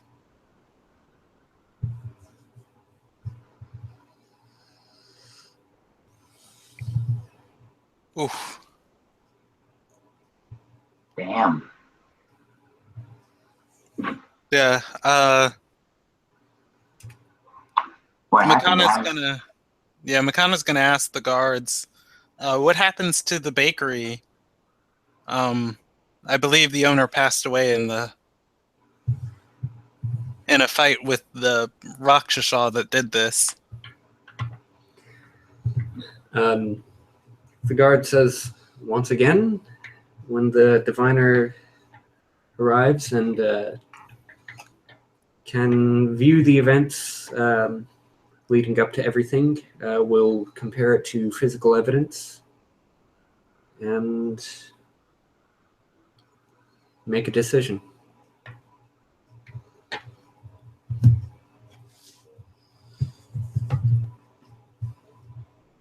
Did we see the place where the Armos's man was? Yes. The gear that he was selling is gone, and he is also missing. Okay. Did we happen to go by the Lucidus? Yeah, it looks like a couple of things have been tossed as the stand sort of was knocked over by scrambling people. You think most of the gear is probably still there. Okay. Felicity hangs back to gather her things. James is gonna help her.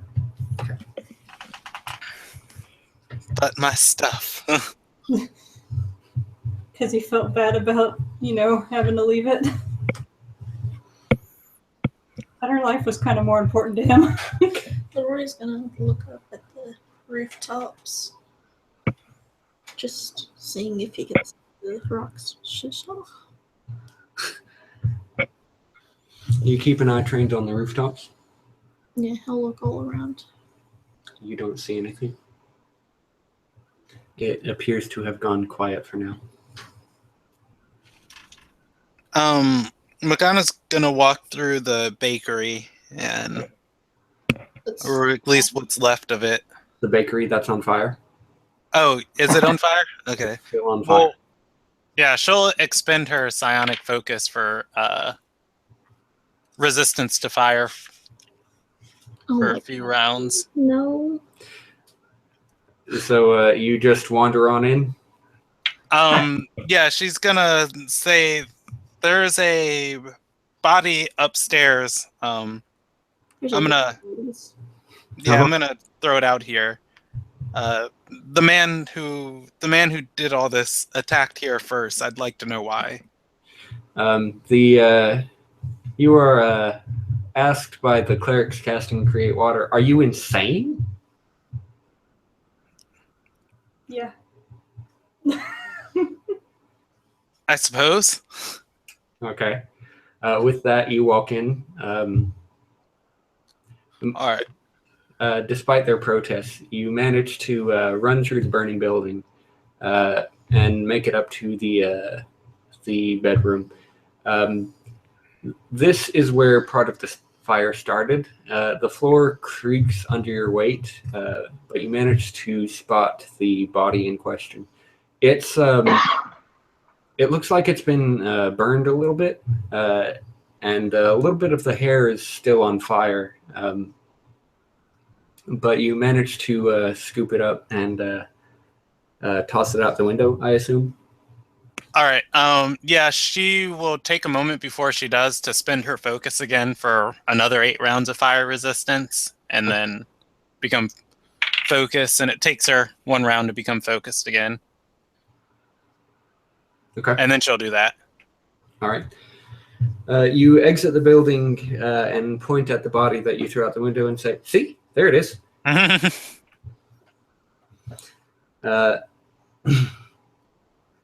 The clerics just kind of stare at you, mouths agape, because you're actually legitimately insane. Well, I mean, she didn't really get a chance to study the body while she was up there. Yeah.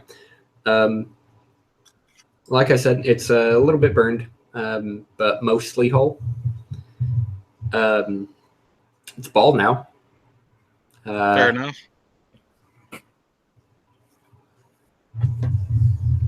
After about an hour or so, the diviner shows up and Says, repeat customers. Mhm. All right. We met this person before? knows all No, about but us. he knows all about you guys. Oh. Because he's been looking in on the crime scenes. Been like, oh, okay. Troublemakers. Global. Or trouble bringers. He says, I must say, I'm quite a fan of your work, if not a fan of the collateral. He chuckles a little bit at his own joke before saying, right, well, guess I'm going to be up all night. Yeah. McConaughey's going to ask him, can you speak with this corpse? Is that possible? I can. Not in front of you. There are rules. She'll say, I believe it has the answers you might seek. Possibly. But again, I can't do it in front of you. There's rules. Law enforcement must be in the area only, and we've got to recover the body, as it were. So thanks for doing step one for us and managing to get it out before it was a fine barbecue. McConaughey will joke and say, it's all in a day's work of collateral, or a day's worth of collateral. He looks around and says, I think this fits your quota for a month. I wouldn't be sad if it filled our quota for a year. This kind of destruction is senseless. He scratches his head and says, yeah, sure is. McConaughey's more of a targeted arsonist type of person. All right. So after you've surveyed your things, gathered Felicity's gear, you are asked to return to the inn and stay for a day. If you are proven innocent, the city guard is willing to cover your costs for another night's stay at the inn. The sellsword lords opt to stay for another day as well, unwilling to abandon you in this time. And that's about where we're going to call it. Alright. Can we get So what exactly is going to happen with the diviner? Yeah. Do we want to finish that and then? We'll handle it next time. We're already running close to 5 hours on this session. I would like to say we are starting next session in the same place where we started this session, only with a lot less town. Can we get to the point where we can at least leave? And be in a new, like, on I mean, we can leave whenever we want. We'd just be fugitives. Planned for the start of next session. So unfortunately not, because I do need to We're trapped in this town. do something. Yeah, apparently. But that said, let's start doling out experience points. So the merchant wasn't in the market? He was Correct. not. Apparently he beat a hasty retreat. Look, Scooped all his stuff into his bag of holding and then dimension doored out. He had a time spell. He saw that explosion go off and pause, Just, oh no! get all the stuff, and then as the time spell ran out, that's it. Anyway, so let's dole out some experience points. We're going to give a blanket 300 for just general advancing the plot. Going at 200? level 7. I said blanket 300. Okay. What was that, Liam? Everybody else is level 8. I'm still level 7. Well, hold on there. Let's see. For role playing, I'm gonna give Taylor. You get 200. Yes. McConna gets McConna and James get 300. For Leroy, I'm going to grant him 1,000 bonus experience points for role playing. Oh, snap. Since you were kind of pivotal in Everything. And all of that. in all of that shindig. I'm going to give Makana and James 200 experience points for not dying. Also extends to Leroy. So you get another 200. I'm alive. Yeah. And I took no damage. So all told, Bondasura dealt 300 points of damage to people, and used instant death effects on 3 separate targets. Those Who are three the separate- others? Guards. Oh, There were a couple of guards who saw the most terrifying thing they've ever seen in their lives and suffered a heart attack. that's my. If he had chosen to use like any will saves against Makana, that would have been a lot better than the lightning bolt. Yeah, What was the DC for that anyway? Phantasmal Killer, 23. Dang, I'm glad I rolled high. Yeah, let's see. I feel I'm lucky that I have that motherfucking. True Submissive pretty much saved your hide. I Yeah. know. James saved your hide too. Yeah. And Felicity. Oh my god, that was so mean when he did the little jump scare thing. That was total bullshit. That's what that was. I did not appreciate that. This at is all. why we need multiple webcams so that we No. can capture reactions like that. No. All told, good session. Obviously, roleplay options are open to the following day. So you That can needs to be on that. roleplay oh with- yeah, I do. And yeah. Obviously, Sellsword Lords are on the table, as well as Felicity. You could also talk to anybody else that you can think of that might have been affected by this horrendous tragedy. The merchant. Miner have a name? Yeah, let's call him.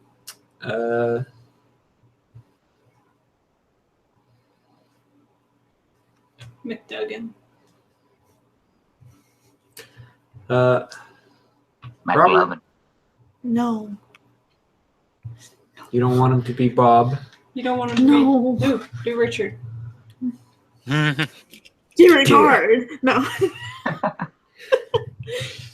I still think we should have traded the sword for all 3 items, and then a little bit of gold. Yeah, because now she's the only one that has the +4 item. No shame in that game, though. Yeah, I know. When she could have had a +4 cloak, a +4 headband of intellect, and a +4 periapt of wisdom. Yeah, but it would have been unfair. And I would have traded you my +2 headband of intellect for that +4 headband of intellect. Would have taken that too. Anyway, that said, do you have any last-minute comments, thoughts, or questions? So I really like Fabricate. I only used it once tonight, but my other idea was just like once Makana was pinned down in the room, she just keeps putting it back together. Next Lightning level was like at 38. Do what? Next level was 38,000. 36,000. 36,000. Okay. Yeah, I got to do something about Makana's weapons because she's got constructs that, well, if she gets to 9, she can do a little better with Brody, but as of right now, her spells don't go through and her constructs don't do much to him. Did Leroy hit 8? Okay, good. If he was in closer range, James would have grappled him. So, How does Brody get a spell save on If he wasn't already casting. all of his on all of the magic attacks? Do what? How does Brody get the spell save on all the magic attacks? That's a mechanic called spell resistance. In this case, I've made the call that if you have spell resistance, you also have an equal amount of power resistance. But it's basically like an AC versus magic. Usually, if a creature has spell resistance, they'll be more vulnerable to physical attacks. But in the case of a Rakshasa, they're just super robust because they're protected on both fronts against physical and magical. So that's not something that I could get. No. However, clerics at level 9 gain access to a spell called Spell Resistance, which gives you spell resistance equal to 12 plus your caster level. Okay.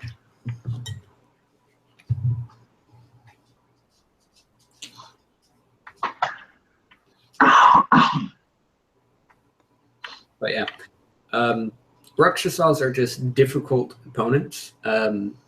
And their hardiness is one of the reasons that I've chosen a Rakshasa as one of the recurring villains for this campaign.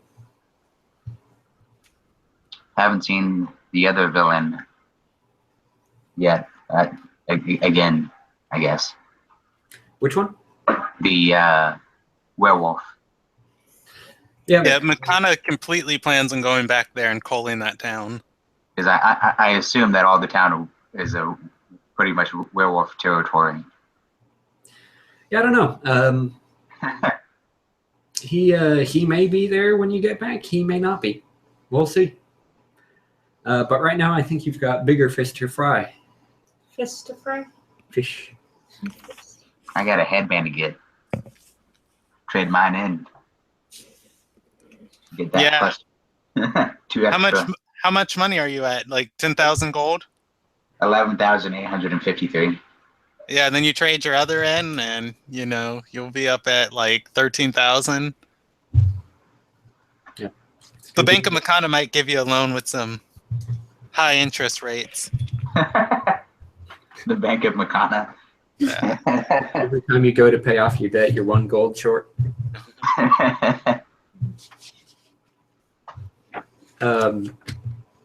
All right, so if that's it, I'm gonna end the broadcast.